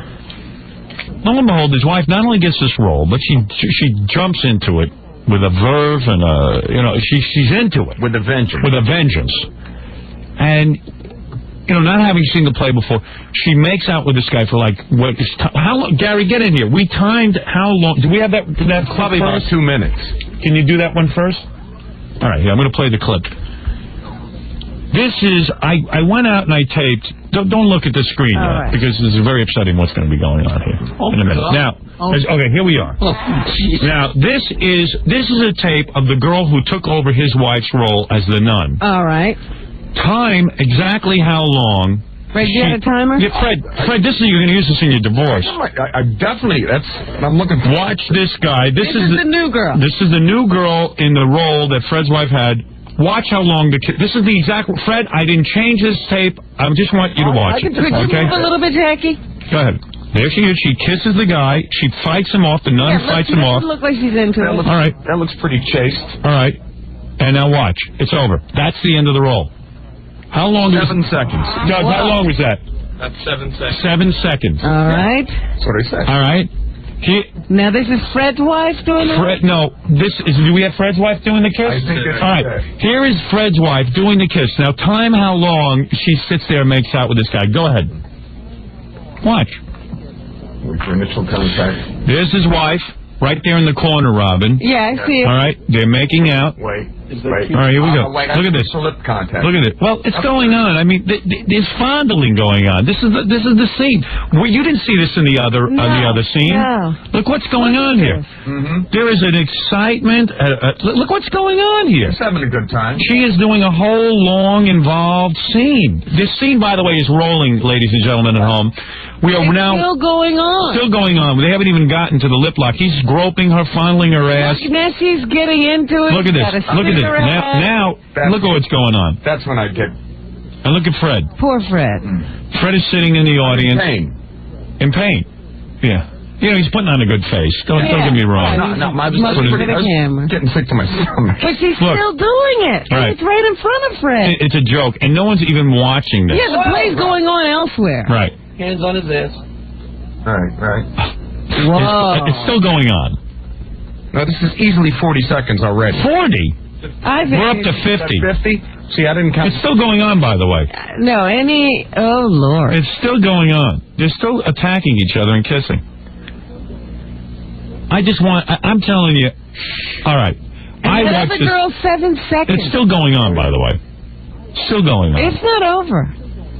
No, it's easily 2 minutes. It goes on and on. You can turn this off now. I can't tell you how long it goes on. Oh my God! Look at this. It is still going on. Now you tell me 7 seconds compared to what? We're into minutes. At least a minute and a half. That's porno. Look at this. Oh, look at that. Forget it. Forget it. And look at the good-looking guy. Open mouth kissing. Right. Oh God. It's still going on, Fred. I don't mean to. You know what? I'm going to tell you something. I sat back in my office watching this. I really do love you. Yeah. I was sick to my stomach. Look. Look at this. That's the way I feel. It's still going on. And I don't know what's worse. He's getting red. I don't know what's really turned on. I don't know what's worse, like seeing her kiss or seeing like those guys in the back standing there, like grinning from ear to ear, going like, "I'm digging this." Is there any direction for the role? What are they telling me? No, you know what it is. This is not acting. This is not even part of the play.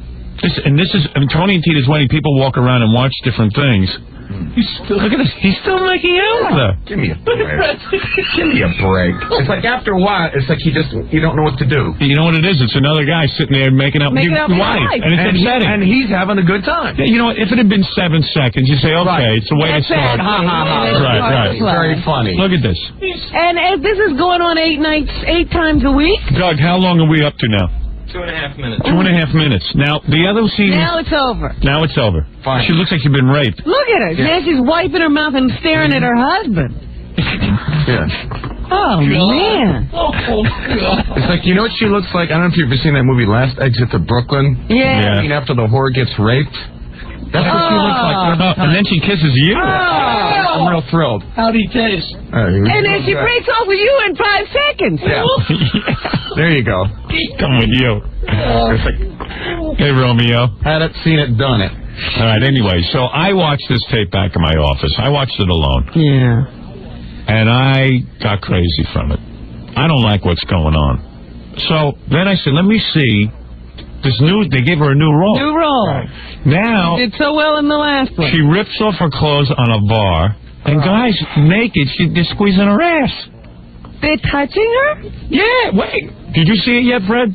I have seen. Have you been there? I've been there once, and I was drunk. He got drunk. I literally got loaded. I couldn't handle Wow. it. And you told me you weren't going to drink anymore. I wasn't done. But you had to. I don't blame you. I had to. It was like, the first time I saw it, I was going like... He's really upset. This is not a bit. This is what I didn't When she was on the bar, is going like, oh, this is kind of cute. This ain't as bad as I thought it was going to be. Did you talk to her about this? I mean, seriously, this new role? What it was is like, it happened over the vacation. They did a big, a role switch. Did she tell you about it?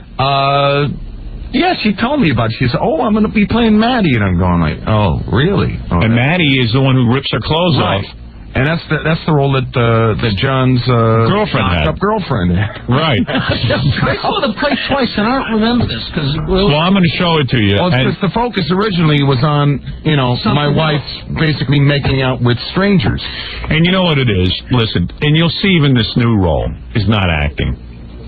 Taking your clothes off and having your ass squeezed. This is, she's a minor character in the play. The play is about a wedding, right? Right. And really, it's the immediate members of the family and the bride and the groom. Now, as long as she's been in this play, don't you think if she had an acting ability, they would give her a speaking role? One of those roles. Right. Well, I wish they would, because I'm really getting sick of it. Are you? I truly Did you say anything to her? I told her I'm not happy about it, but what are you supposed to do? Are you supposed to make her quit? No. Because if you make her then quit, she'll hate you. Then she's going to hate me and she's going to resent me, and that's not going to go anywhere. But in the now meantime, she's doing it. You're hating her and resenting her? You're up to here with it, right? I am. Because every night she's up. I've got more tolerance than she does when it comes to things like that. Oh, my God. It's like, I don't know. You haven't had a wife since August. And she's never home because she works opposite hours. Yeah. She sees more action in the play than she does at home. Well, it looks like I never see her. That's why she doesn't when she's not doing that crap. Did you see that makeout scene? She's not, yeah. I mean, that's unbelievable. But she's not doing that crap. She's working out. You can't tell me after that much I never see it. kissing and rubbing, you're not excited. Oh, please. Let me tell you something. I have gone... I'm excited. I'm excited to kill some... Between you and me, don't tell my wife this. When these girls get on my lap here, I got a full arousal on my face. Are you crazy? Anybody rubs up against me, I'm fully aroused. I like it. If I had a role where I could sit and make out for 2.5, 3 minutes a night... It's licensed to steal sex. I could have said even in a movie, you do it once or twice or 3 times and then the scene's over and then, this is every night.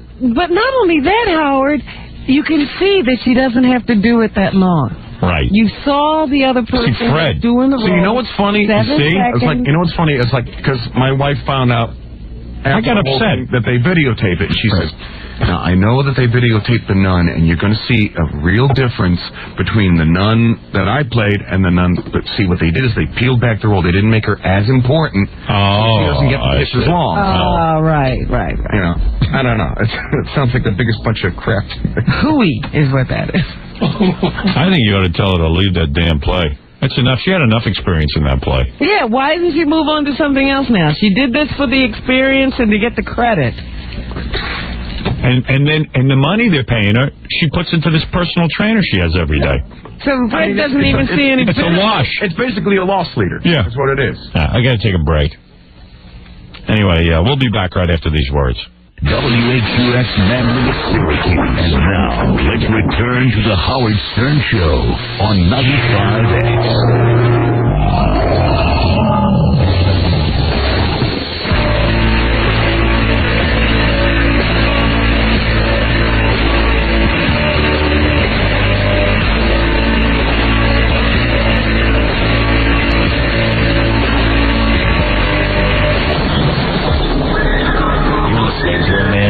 satisfy two women at once. The best knows in show business, Howard Stern.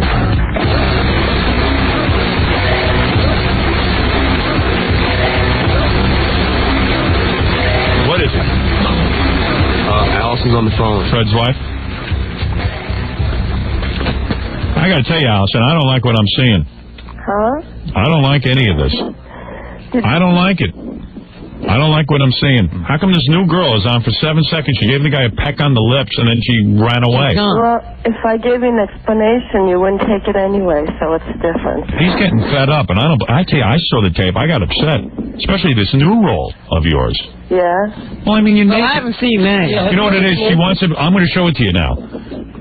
Roll the tape. Fred, you've seen this but drunk, right? I've seen it in drunk, but I've seen enough to know. I tell you, your body looks great. That your husband has to get drunk in order to watch you do your job. Here she is being dragged up onto a bar. She looks great. Don't get me wrong. Beautiful girl. She's shaking and wiggling her ass. Look at this. Shaking a groove thing. But this is not acting. No offense. I can't even see her face. No, and she's shaking her ass, and look what she's doing. She's pulling off her dress. Look at this, Fred. Her pants are coming down. I really have a hard time watching. Look at this. Guys, she might as well be at scores. I keep saying it. You get more movement there. Big guy just stuffed that right down in her. Oh my God. In her butt. Look at that. Look at that. And look at what she's doing. That's a porno. Good shape, though. She is in good shape. Well, she works with a trainer every day. Oh, my trainer. Annette Lange from Equinox. The best. Please. And I never You're paying her. She's the best. Look, she looks great. You got your stomach nice and flat. Yeah. This woman is awesome. Now she's, Now a guy is grabbing her ass and hauling her over a bar. Now, wait, it gets worse. This is the second part, right? Yeah, this is coming. Oh, yeah. This is just. Now watch. Now she dances and does a strip. This is the part I can't take. Watch this, Jackie. Look at this. Now she's pulling down a guy's pants, simulating oral sex, rubbing her tushy into his private area. Now the guy is ripping her. There's a guy just undressing her. There's a guy. Now she's naked. Well, she's in a thong and a bra.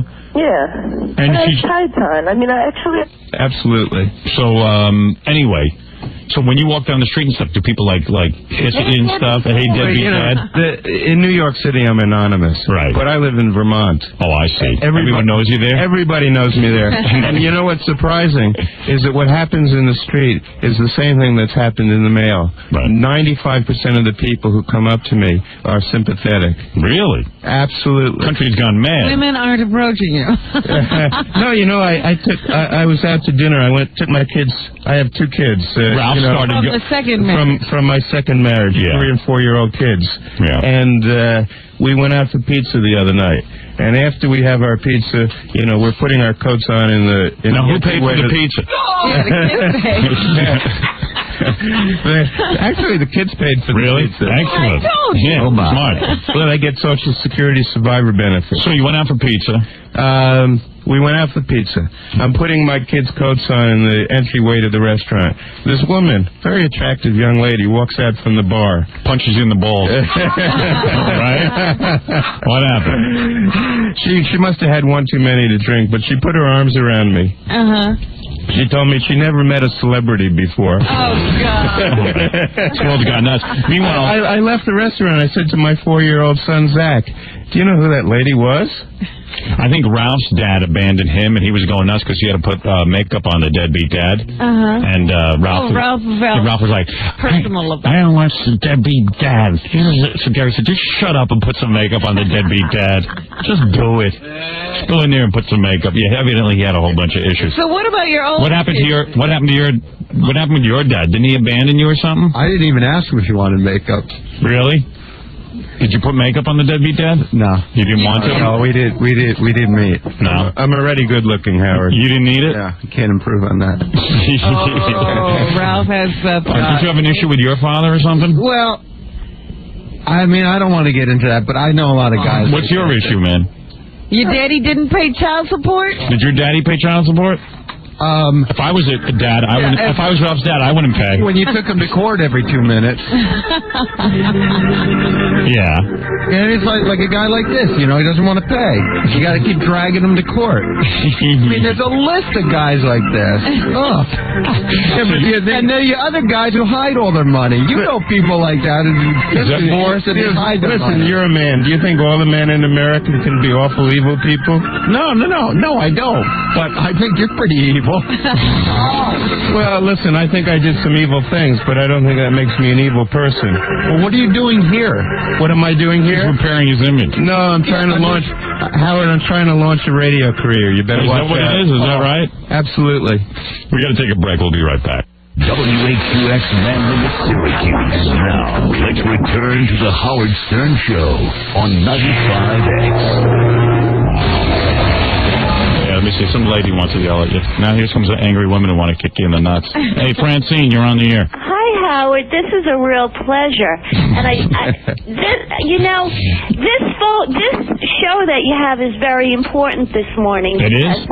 There's about time how long we been on the air, Robin? Finally, an important show. Hey, finally, thank you, man. Thanks for coming in here and giving us an important show. Well, look at Ralph all angry. It is an important issue. I wanted to just ask Mr. Nichols, what goes... Isn't it funny his name is Nichols? It's like, you held back the nickels from your family. That's cool. No, that's what he gave him. What goes on in the male psyche when they just leave children without paying? It's so incomprehensible. Listen to your voice. That's the main reason. It is. Well, but she said without paying. She understands the leaving. Right. So without paying. The leaving is totally... When you hear this voice night and day, you go, I got to leave. And I'm not paying for the kids.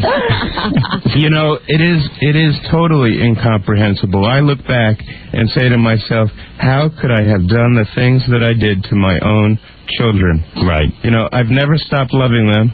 I've never stopped caring about them, but yet... That's hard to understand. It is hard. I can't explain it. I just can't explain temporary it. insanity. I'm not saying it's temporary insanity, but, men also, have anxieties, depressions, concerns... Insecurities. They're not perfect, and they make lots of mistakes just like women. Yeah. Yeah. Frauds. Okay. Did you start paying yet, or what's the deal? Are you still claiming you don't have any money? Well, they get a percentage of everything I make. A trustee has been appointed. Any money that I make goes to the trustee. And they looked into your finances and stuff? In other words, they did like an audit and stuff? There's nothing to audit, Howard. Really? I mean, they could audit all they want. What about that? He doesn't work. No? How are they going to get anything? You got to go through it. Wait a second, Robin. It's not fair to say that I don't work. I work hard, but I haven't made anything. Really? I can't believe that. I mean, if you had a $500,000 house, you had to have had something at some point. At some point, you had something. I did. I had a lot of money. Right. Like the rest of America, I spent it all. I see.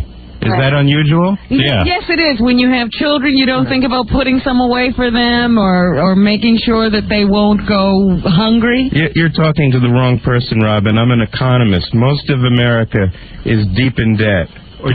Maybe you had a girlfriend on the side? I am not saying most of America makes... No, I never had a girlfriend on the side. I had a beautiful wife who I loved very much and who started being a very concerned stepmother to my 3 older kids before everything went crazy. Wow.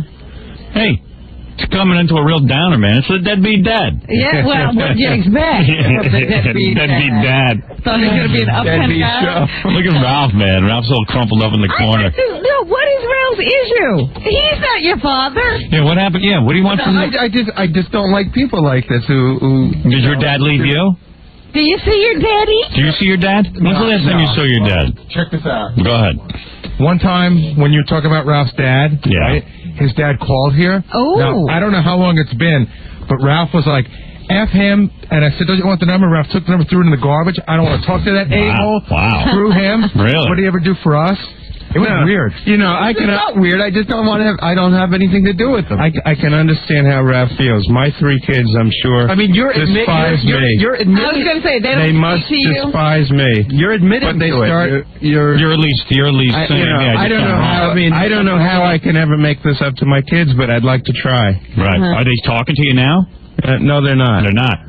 Ralph, why don't you talk to why don't you talk to Jeff Nichols and Could I have a couple of bucks? Yeah, why don't you give Ralph some money? Let him go get some ice cream. Yeah, see, they're not going to talk to you because like when they needed you weren't there for them. The one thing that doesn't come through from all of this is that the biggest sin wasn't not paying the money; it was the emotional. Oh, that's support. exactly what I'm saying. Because they didn't need the money. I mean, they've done well financially. Their life has never suffered from a financial point of view. The press has focused on the money. Mm-hmm. But the real issue here you must have to go around all day like explaining yourself to people, right? Because when they plastered your picture all over the newspaper stuff, you were like freaking out? Like, were you saying, hey, wait a second, why are they singling me out? It's anonymous, like the poster boy for you were the biggest deadbeat dad. You know, the thing that was really strange. Here I was in the House Bronson detention. Yeah. This is when most of the publicity was taking place, and when my picture was in the paper every few days. Because this issue really pisses people off. Yeah. You know what happened was that here I am in an environment with only men. Right. All right. Yeah. Did they beat you up? Most of them had problems with their wives, with their women, with whatever. I mean, their hero. I became their hero. Superman. No, I know a woman who's like raised 2 boys on her own. Oh, sure. Yeah. Her husband never chipped in a nickel. Is that your wife? No, I chip in plenty. She's busy getting massages and going all over the place. Let me tell you that. But I'll tell you something, Dad. I know this one woman, she raised these 2 boys by herself. Doesn't get a plug nickel from her husband. She's working her ass off. She had to like just somehow put it all together. And I know, man, she's listening to this going absolutely ape. And I can't blame her. You know what? A lot of times these guys show up after the kids are all grown and they want to be dad again. Hey, guess who wants to get on the air? I don't know where he stands on all this, but Corky. Ooh. Corky wants to get on. Our resident. He's our resident guy. This is Corky, who's in the middle of going through a divorce with Miss Howard Stern, 1994. He's going through a lot of child issues. And his wife keeps locking him up in jail. Yeah. Maybe he's a fan of yours. I don't know. Another winner. Here he is. The news team that covers the world. This is a special Corky Report with investigative reporters Howard Stern, Robin Quivers, Gary Dell'Abate, Fred Norris, and Jackie Martley. We interrupt the deadbeat dad to bring another dad, Corky. It's Dad Day on the Howard Stern Show. Yeah, hi, Howard. Hey, Corky. Good morning. This guy. Corky, are you in jail? This guy should be thrown off the air. He's a piece of garbage. Oh, you don't like him? Anybody that doesn't take care of their children, no matter what happens to their wife, is a piece of garbage, okay? Now, you're supporting... Let me tell you something. 15 months I haven't seen my daughter. Right. But I've spent $15,000 on my daughter in 15 months. Anytime Elaine goes shopping for that kid and tells me she spent $600 on clothes here or $600 there, I go and pay for it and the kid has it. Your children are the most important thing. And this guy, forget it, it's too late to apologize. You should be taking care of your kids from day one and never stop. Because otherwise you're a piece of garbage. You never know where Corky's going to stand on the issue, but it's a surprise. Hey, there's Corky. I drove out to Long Island with a 27-inch color TV with a built-in VCR on the back of my car the day before they locked me up. All right? What was that for? That was for my daughter because her VCR broke. You know? He's in the middle of going to jail and buying VCRs. I mean, this guy's a piece of garbage. Well, Corky, you can hear from the sound of his voice what a real snake he is. He's not even a human being. He sounds like a Mooney. You know? I hear you. Oh, now I'm back to say I'm sorry I didn't take care of my children. He's a jerk. No, Corky. There's Corky checking in with what seems to... You know what? I got to agree with Corky today. Hey, Corky's on a roll today. At your expense, but he's on a roll. Well, there's a lot of truth to what he says. Right. Fathers do have to pay for their kids. Right. Go to Kathy Lee and Regis. Get on their show and tell them that, all right? See how fast they'll put you on. You piece of garbage. You must Go get back from the hole you came from. Now, you right? must get this from a lot of people. This is no surprise to you, right? Anyway, I got to run to work. I just had to Work? Don't you have to go to jail? I'm on my way in and out of jail. Don't you have to go fight with your ex-wife? No, even though he goes to jail, he pays. Yeah, even when he goes to jail, he pays. You got to admire that. All right. I do admire I love my daughter. Brittany, Daddy loves you always forever up to the sky and to the moon. I love you, kid. Hey, by the way, your ex-wife, she's here with Jeff Nichols, the deadbeat dad. She's dating. All right, goodbye. All right. Obviously, she's not. Well, Jeff Nichols, deadbeat dad, welcome to the show. A lot of Good You call. certainly caused a lot of talk. Ralph, any last shots for the deadbeat dad, Jeff Nichols? No, but I'm just sitting here thinking about. Ralph, what is he doing here? I mean, like, promoting. Promoting what? I don't know. What are you promoting? Listen, what? Like, I'd be so ashamed that I wouldn't even show my face anywhere. I am ashamed. Absolutely. Then what are you doing here? Why don't you just lay low and get a job and start paying these kids what you owe them? That's what I'm trying to do. Well, what are you trying to do? What are you trying to do? You know, one of the things. All right. I'm sorry if I'm not. You're not doing anything. You're just sitting here. Terrible. Ralph's like the audience at the Ricky Lake show. Yes. Except he's not black. Yeah. But anyway, so the point is, he's saying he's sorry for what he did. Sure. Okay, and I can accept that. But that's his role. But what? So what am I doing here? What are you doing to correct? In other words, why your admitted mistake? Oh, I see. You said you screwed up. This is the wrong thing to do. Use the kids against your wife. Now what are you going to do? I'm trying to speak out on issues so that other men don't make the same mistake that I did. You're defending yourself. I'm not defending myself. I said what I did was terrible. How could that be defending myself? All right. But I'm also saying I don't know how I could possibly do it, and I'm sure that there are thousands, if not an idea. Go get a job and give them kids some money. Oh, there you go. I figure you got cash stashed away, though. I do. I figure you do. You really think so? I do think you have cash stashed away somewhere. He's not starving. You've got to have some money stashed away. He's got an entourage with him. Like 8 guys walked in. What, lawyers and stuff? I don't know. How do you pay for the lawyers? Who's with you? My lawyers, I don't pay a cent to. Really? Absolutely. They just do it for free? Well, Saul Edelstein, my lawyer, and his son, father and son team. Really? He was my lawyer 12 years ago when all this started. He's the guy who's probably hiding all his money. If I had followed his advice in the beginning, I just never would have gotten in this mess. Let's bring in Saul Edelstein. Yeah, bring in Saul Edelstein. Let's bring in Saul. You can't say that, Ralph. To your lawyer. What's that? Why didn't you listen to your lawyer? Actually, what are you paying for? I did exactly what you would have had me do. I paid too much in the beginning. I set a precedent by paying $5,000 a month. When my income went down, the judge said, "Screw you, keep paying $5,000 a month." Hey, couldn't afford it anymore. Here's Saul Edelstein. Hey, Saul. How you doing, Hal? You're not helping him hide his money, are you? Yes, in my own pocket. That would be So you hold on. Do you work for free? Well, we hope we won't. Sooner or later, I hope that Jeffrey will make a lot of money, and I'll share some of that. I see. You're hoping that... I see. You guys are trying to get some kind of business together. Deadbeat dad business. It's sort of working on a little contingency thing. Now, here's a guy who killed his dad for not paying child support. Oh, no. Yeah. All kinds of people out there. Hey, Joey. Yes. You killed your dad, right? No, I didn't. My brother did. My younger brother. He took care of your dad, but good, didn't he? Yeah, this guy is such a friggin' idiot. He's just like the way my dad was. My dad deserted us when we needed him. We had no food, no money. How'd you take your dad out? I didn't do it. My brother did. He beat the crap out of him with a golf club. Oh, man. Now, was it your dad's golf club? That's wrong to beat your dad with his own golf club. Where'd your brother get the golf club? He had it. It was his own. Oh, yeah? Yep. And how many strokes did he take him out with? What's par for that club? What's par for the cause of your dad's head? How many strokes you take your dad out with? Seriously, how many times you beat him with that? It wasn't me. I think it was a double eagle, Howard. Yeah, right. How many golf clubs were you able to, tell me the move? What iron do you use? Like, did he wait till your dad was asleep, or did he do it while he was... No, my dad was trying to get back in our lives, and my brother set him up. He said, "Okay, come on back." The guy came back, and my brother literally killed him. And how many times did you have to hit him with the golf club? It was over 27 times in the skull. Well, your dad got back in your life. Where's your brother?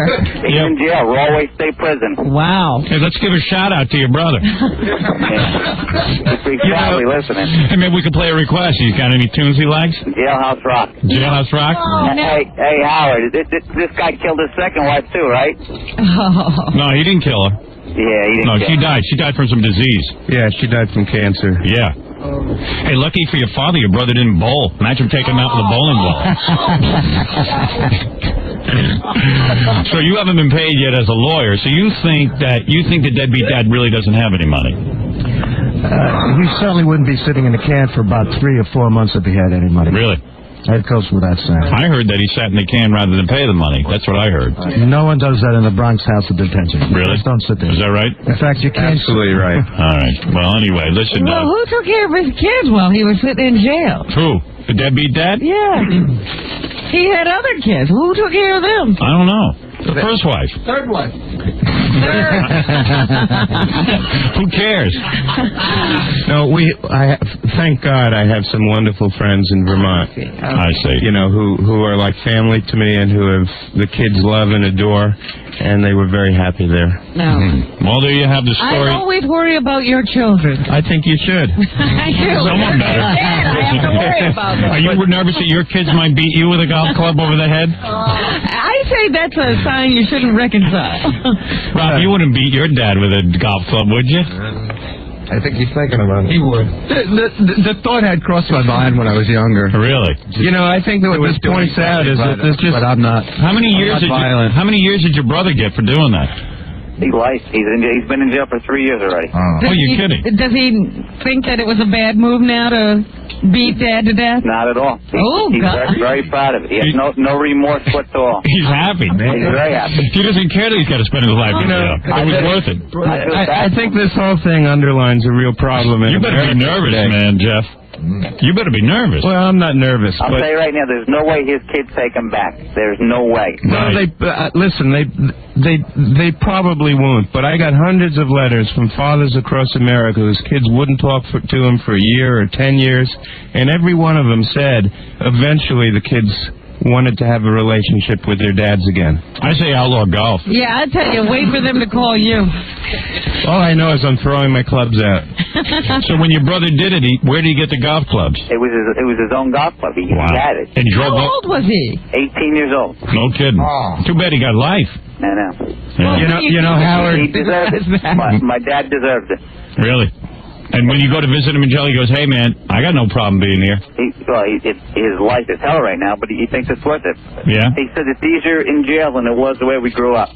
Really? Wow. Man, did your dad molest you and stuff? No, he never did that. He just wouldn't pay any money? Nothing. Wow, well, there you go. We were homeless. It was terrible. Howard, I know you like to put a humorous spin on everything, but I think this underlines a real problem. Look how many families in America You guys aren't exactly cheering anybody up. Look how many families in America today are battlegrounds between husbands, wives, exes, children. There's something wrong here. Dude, you better be quiet. I'm telling you, there's an angry mob out there looking to throw you down. Hey, did your brother play golf in jail? I don't think there's enough room in jail. No, like with a cardboard club. Was your brother a good golfer? Very good golfer. Really? Oh, unbelievable. Well, anyway, listen, Jeff, you got 27 strokes on the head. Doesn't sound like a good call. Jeff, if I was you, I'd lay low. That's all. And now he's had a hole in one, huh? That's it. Well, now he can play jacks. You're a comedian, aren't you there, Jeff? Well, listen. You're such a jerk off. You know that? Hostile. Well, these are angry children. Children angry because their fathers abandoned them. Well, hey. And he should be angry. Well, this has been a happy segment, huh? All right, hey, dude, thanks for calling in. Hey, take care. Say hi to your brother. Give a shout out, huh? Hey, Johnny, you're the best, kid. Stay tough and sell Block 6. Right. Hey, Jackie. Yeah? That's Timmy. All right, goodbye. That's what I was going to say. Well, anyway, Jeff Nichols is out on the road promoting something. I'm not sure what. Are you looking for a book deal? You looking for a book deal? Is that it? Well, I'm looking for a book deal. I'm also... So is your lawyer. He wants to get paid. Believe me, get a book deal, Jeff. Please. Anything. And you're saying you have not been paid yet. Is that right? No, not at all. All right. Well, There's a message that really has to be sent here, though, Howard. You realize, in fact, that Jeffrey was ordered to pay $9,000 a month in regard to child support. Yeah. That's what everybody says. All right, so then pay $1,000, pay something. That's the point, right? And Jeffrey now says that that's true. Yeah, if something's done wrong by the courts or your wife, do not take it out on your children. Absolutely. That is the point here. I agree with you, Robin. It's not your children's fault. Enough of the He-Man Woman's Hater Club. I got other things to get to, but anyway, Ganji, you take the E-camera, follow Jeffrey around and track him down, see if he goes to the bank and see if he got any money. I bet you can find some dough somewhere stashed away. Around He's off to 21 for lunch. He looks pretty well dressed. There you go. And we'll take a break. We'll be back right after these words. He gonna gonna get naked pussy today. We gonna have things always. You know what I'm saying? Cause any man that's a man, no love, he loves some big. You know what I'm saying? I want the big women. Don't give me no little fat chested ones.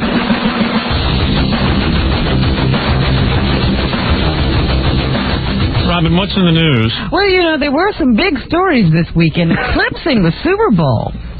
In our own little neck of the woods was the announcement that Mickey Mantle had entered rehab for a drinking problem. In his bathroom, does his wife keep a copy of How to Help Alcoholics? Must have, because it finally sunk in, and all the articles in the paper this weekend say that Mickey did not want to end up like Billy Martin, one of his best friends and greatest drinking buddies.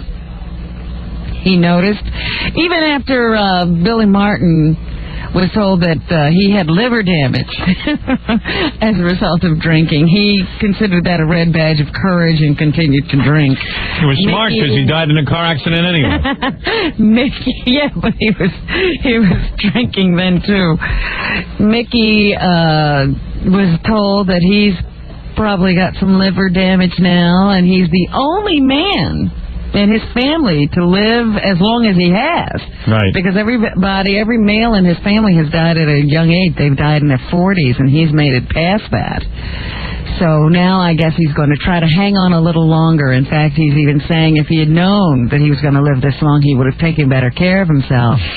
So the legend of Mickey Mantle, it would have been cool if he died in his 40s, and everyone would have been like, wow, Mickey, the Mick. Yeah. But, unfortunately, the Mick lived till like 60, and now it's kind of embarrassing because he's 60 years old, and he's got the, sort of got the mentality of a 19-year-old kid when it comes to alcohol. Well, they were saying in the paper, and they're blaming everybody. Now it's everybody's fault that Mickey is an alcoholic. Right. Because they say he never had to buy himself a drink. Oh, so we got to blame us. Wherever he was, people always were willing to ply him with liquor because they told him they thought he was funny. It's going to be great to drink with Mickey Mantle. Why not? They have those great stories. I guess who I was out drinking with last night? The great Mickey Mantle. One of the things I read said that there was some kind of a dinner, some kind of award thing, and they had all these different dignitaries to come in and speak for a few minutes, and of course they made Mickey Mantle the last guy. So he sat there during the whole dinner drinking, of course. Yeah.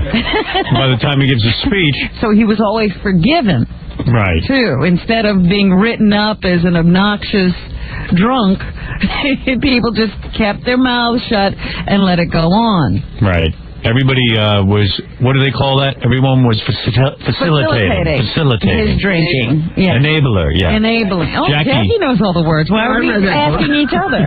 Well, when you go to Jackie's house for dinner, which I hadn't been in 5 years, in the bathroom, laying there, the top book on a pile of magazines is this big giant book. And on the cover, it just blares at you. It's not even like a pamphlet? No. It's a big, thick book, and it says, it's yellow with big red lettering. It says, how to help the ones you love who are alcoholics. And obviously, it's something like that. I forget the title of the book. What is it again, Fred? Oh, God.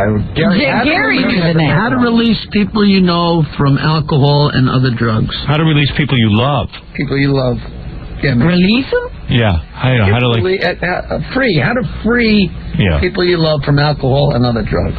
Yeah, but who bought that? Nancy? I think I bought it one night when I was bombed. No, I think Nancy bought it. Nancy is upset with Jackie's drinking. Yeah. Well, one of the first things she said on Friday when she called in was she didn't know whether she was more angry that he was getting a massage or that he had been drunk the night before. Yeah, that drives her crazy. But meanwhile, she married a drunk. I mean, don't try to change the guy. Does that mean that you can't try to help the person get better? Yeah, but, don't be mad. Jackie loves drinking. And just curtail. Yeah. Curtail, yeah. But then you just think about it when you're not drinking. Yeah. When he's not drinking, he's sleeping. I curtail because I sleep more now. Yeah. But he loves to drink. There's no way you're going to change. He's like Mickey Mantle. He's got to get liver damage before he stops, huh? What do you mean, gotta get? What liver? Ever since Billy's accident. You've been broken up too, huh? Jackie has the most fun when he's high. Yeah. And no one's going to stop him. Yeah, we all had a few glasses of champagne the other night. We all? Howard didn't. Not me. But we're not. You were the only one. Right. And Billy West. But other people don't have a drinking problem, Jackie. Don't compare yourself with other people. Was Billy drinking? No. See? I mean, the rest of the people in the room can stop at one. Plus, he's been drinking all week. Yeah. We all had a couple of glasses. Jackie does need... I never bothered Jackie about his drinking because I know Jackie needs alcohol. Don't say you don't bother him. I never try to stop him. I like him when he's drunk. You constantly bring up the fact that he has a drinking problem. You don't berate him and say you should stop. No. But you talk to him about what he does when he's drinking. It's fun. I'm a very functional alcoholic if I am an alcoholic. Right. Is that true or not? Yes, true. Even though I was late Friday. Right. And there have been many occasions. They were telling stories about you while you were gone. The story about you swinging on a pole outside of a hotel. And you had to be helped back into your room. And then you couldn't be awakened the next morning because you'd gone into a coma. It is like the Mickey Mantle story. And they also told a story about how you were screaming in the middle of a Grammys party. Was that the same one? Yeah. I guess Gary told us all the stories he's not supposed to tell. Don't we get past the statute of limitations? Exactly. I do have to say that all those stories Robert just told are from 148-hour period. Really? They really are. Wow. When Gary was just as drunk and we had a wonderful time. Yeah, but... What happened? No, but I mean, of course I drink, but if I don't want to drink, I don't have to. And I know when to stop. I'm not saying that about him, but I'm just saying I know I don't have a drinking problem. Well, yeah. Jackie can't make that same statement. So what happened? Your wife bought that book, and then, like, what is she, like, counseling you from the book? Or she wants you to read it, or... And she just subtly placed it in the bathroom. Oh, is that what happened? You mean you showed up one day? Yeah, I saw it the same way you did. Do you think she put it there so that we would talk about it? Maybe we could get to him, because she can't? Hey, you do think? Yep, I do.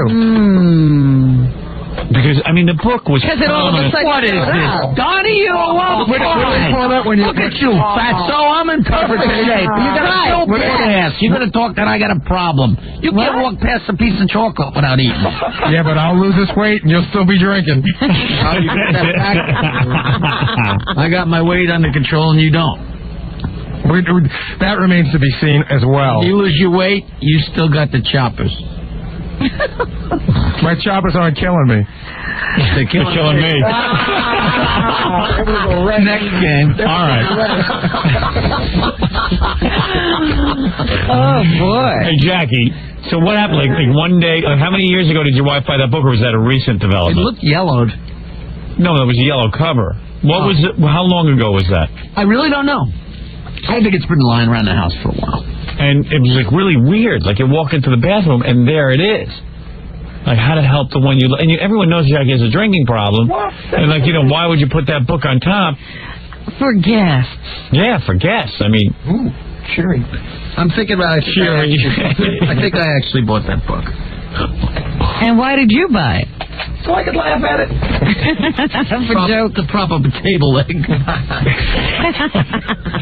All right, we got to take a break. So the Mick is in the Betty Ford Clinic. I don't have my dog. Should be getting out in a couple of weeks, and everybody's hoping that the cure holds. How's Yogi Berra? Yogi Berra's doing fine. Oh, okay, just thought I'd check. Does Jackie believe he's an alcoholic or not? I'm not sure. Where do you stand on that? No. Answer, no? Oh, yeah. No. In other words, you could quit drinking any time. I have. No, you haven't. You still drink. He thinks because he doesn't drink like weekdays. Every day. Yeah. Let me ask you something. Could you quit drinking today? Yeah, and I have. No. Wait. For a year at a time, 6 months at a time. Sure. But that's not stopping. When I lost weight, I didn't have a drink for like 7 months, 8 But then months. you went back to it. Went back to it. What do you mean? In other words, you've never really quit. Oh, I guess you always end up going back. In other words, you haven't really quit cigarettes. I've never gone back. Of course I have. Well, I don't choose to. I enjoy it. That was a really bad analogy. It's horrible. But He couldn't help it. He was grasping at straws. Yeah. No, in other words, I quit cigarettes because I never went back. There's a list of questions that alcoholics, or Alcoholics Anonymous, I guess, puts out to teach. Maybe you shouldn't say it, Robin, because it's no, I've seen anonymous. those lists. I read through them 3 or 4 times looking for one question I can answer no. Now, Robin, what would be some of the questions? Do you know? Does it have an effect on your job? Does it have an effect on your family? Yes. So far, I can answer for him. Yes, it does have an effect on Have him. you ever not been able to remember something the night you were drinking? Do you ever have that? Absolutely. What was the question? Yes, he does. Not in a long time. What is it, 𝗮𝗮𝗮? Do you have to, have you ever started your morning off with an alcoholic beverage? Jackie? 𝗮𝗮𝗮𝗋. Never. Never, ever. Not once. All right. Well, there's a no. There's one question. But he's already answered yes to 3, and that's all you have to ask Gary those questions. Okay, what's the question? I've never blacked out, ever. Never. You've never done... Never in my entire life. Have you ever done anything you didn't remember? In other words, the next day, there's never been anything you didn't remember doing. Nope. Never. Never. Oh, that's great. And I've drank a lot, but I don't drink to the... I've never drank to the point of that I don't remember. What's the next question? Does it affect your job? Absolutely not. In fact, I don't drink during the week, specifically because I get up so early. Anybody who knows me knows I don't drink during the week. Has it ever had an effect on your family life? Absolutely not. All right, well, there you go. I thought you fought with your wife on the way home because you were both drunk. No, I fought with my wife because she was drunk. Alcohol didn't affect Gary; it affected his wife. We had a discussion on the way home. We had a couple of drinks, and it's not a daily event, or even a weekly or monthly event. You fought with your wife on the way home? Just about something silly. We thought we said something we didn't say. Oh. Huh? I don't think he wants to talk about it. I don't. It was silly. His wife's got a pretty tight leash. No, she doesn't have a tight leash. I know you're afraid to talk about it. She likes to remain private. I mean, if she wants to talk about it, she can call and do it. It was your fight, too. No, it was my listening. Big difference. Oh, I see. Well, I had a bet with my wife. Who would be the last couple to leave Jackie's place? Fred and Allison. Yeah, I said Fred and Allison, but it turned out it was a tie. Fred and Allison stayed till 3:30 in the morning. And John and Karen? No? Billy and V. Really? Are you sure? Billy and V left after us? Wow. Yeah. Another couple who don't like to be alone. I guess. I don't know. But they were having a good time, so they stayed late. It actually just goes to show how the alcohol affected Jackie's brain. I know for a fact that Billy and V left before us. It was Freddie and I and my wife. I have no idea. Were the last 4 people left. Well, it was Nancy who told me, so. Oh, okay. Alcohol affected her brain. She don't remember. Did you have sex with your wife after the party? You kidding? Yes or no? Oh, yeah. Did you really? No. You were exhausted, right? And drunk. Who can get it up? Hey. Did you? No, but I have a really silly excuse. I have yet to be able to. This is really stupid, but I've yet to be able to pull that whole thing together in my wife's parents' house. It's a small house. Oh, you were standing Yeah. Oh, I didn't know that. Yeah, I'll get around to it. I think that would be fun. I'll get around. You've done it in your parents' house. I don't think we've stayed at my parents' house that many times. There's no room. There's no room. It's true. Fred, did you have sex that night? No. No, we were staying at her mom's house, too. Do you sleep in the same bed, Fred? We've gotten past that, Rob. You could sleep in the same bed at your mother's house? What's that? Yeah. Oh. He's engaged now. Oh, yeah. We always were allowed to. I didn't know it. Isn't it weird when you walk downstairs and you're not married? That was kind of weird because my mother would never let me sleep with Allison. But once we went to my sister's and I said, hey, wait a second. It's my sister's house. My parents were sleeping over. Me and Allison were sleeping over. We were in your college. parents were there. Yeah. And I ended up sleeping in the same bedroom as Allison. And I remember it was really weird and it was a mistake because everyone was looking at my Allison like she was a slut and a whore and real cheap. That's so tense. Yeah, it was real tense. All right. Why don't we take a break? And then we'll be right back.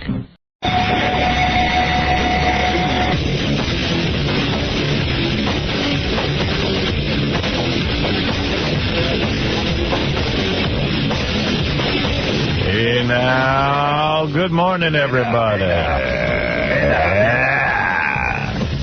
Hey now. Hey now. Hey now. Hey now. Hey now. Hey now. Hey now. Hey now. Well, Hey now. here, Artie, here's your toast. Thank you, sir. There you got a little toast for you. Salud. Those are my egg whites.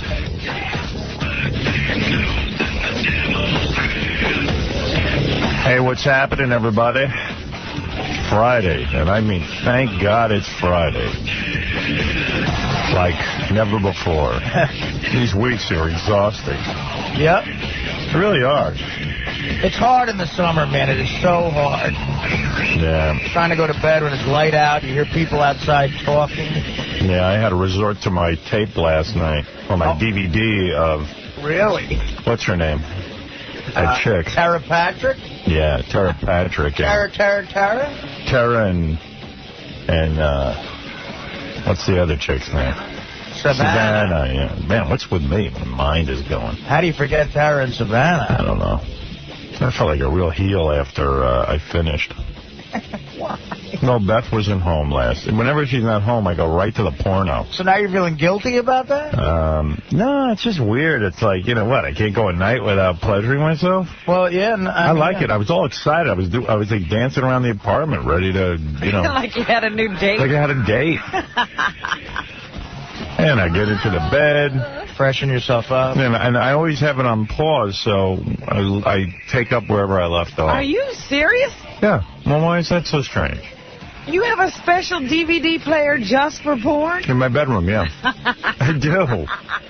Right. Because then I don't lose my place. Oh, my goodness. Because if you fast forward past the point you're at, yeah, and you see it, and then it's old. Right. You don't want to know what's coming. That's my thing on porn. You don't want to preview. Yeah. So the girls last night were using 2 vibrators at the same time on each other. Oh, why Which would is they weird. do that? On a piece of plastic. I don't know, but I guess they want, you know, it's supposed to show guys they're horny for guys. I see. Even though they're with each other. Yeah. And call me a sap, but I think Savannah really got turned on during her session. Oh, I bet. With Tara Patrick. I mean, like, you know, had the big O. She digs chicks. I'm telling you. But, I was so into it, and then I finished, and I was like, I got to turn this off. I'm disgusted with myself. Let me ask you something. Is there ever any cutting that you can tell on these things? Yeah. Where they're reshooting? I don't think reshooting, but I think different, like cutting to different angles. Angles or something? Yeah. Yeah. I know. I don't think they really care much about any. Do that again? There's none of that going on? No. But then you never see them shifting around and stuff, so not much. They do it pretty effortlessly. You know what other porno I was watching, but I didn't pleasure myself to it, is one of the chicks from Survivor. I think she might even be coming in here next week. But she's in a porno? Yeah, like she made with her husband, and somehow the tape got out. One of those? Yeah. Who is it? Which chick from Survivor? Jenna, but not the Jenna you're thinking of. Not the Jenna who won. Jenna Lewis is her name. Jenna Lewis. She was first season and on All Stars. That Jenna? See, I'm not thinking of any Jenna. I tell you, and it's a weird tape, man.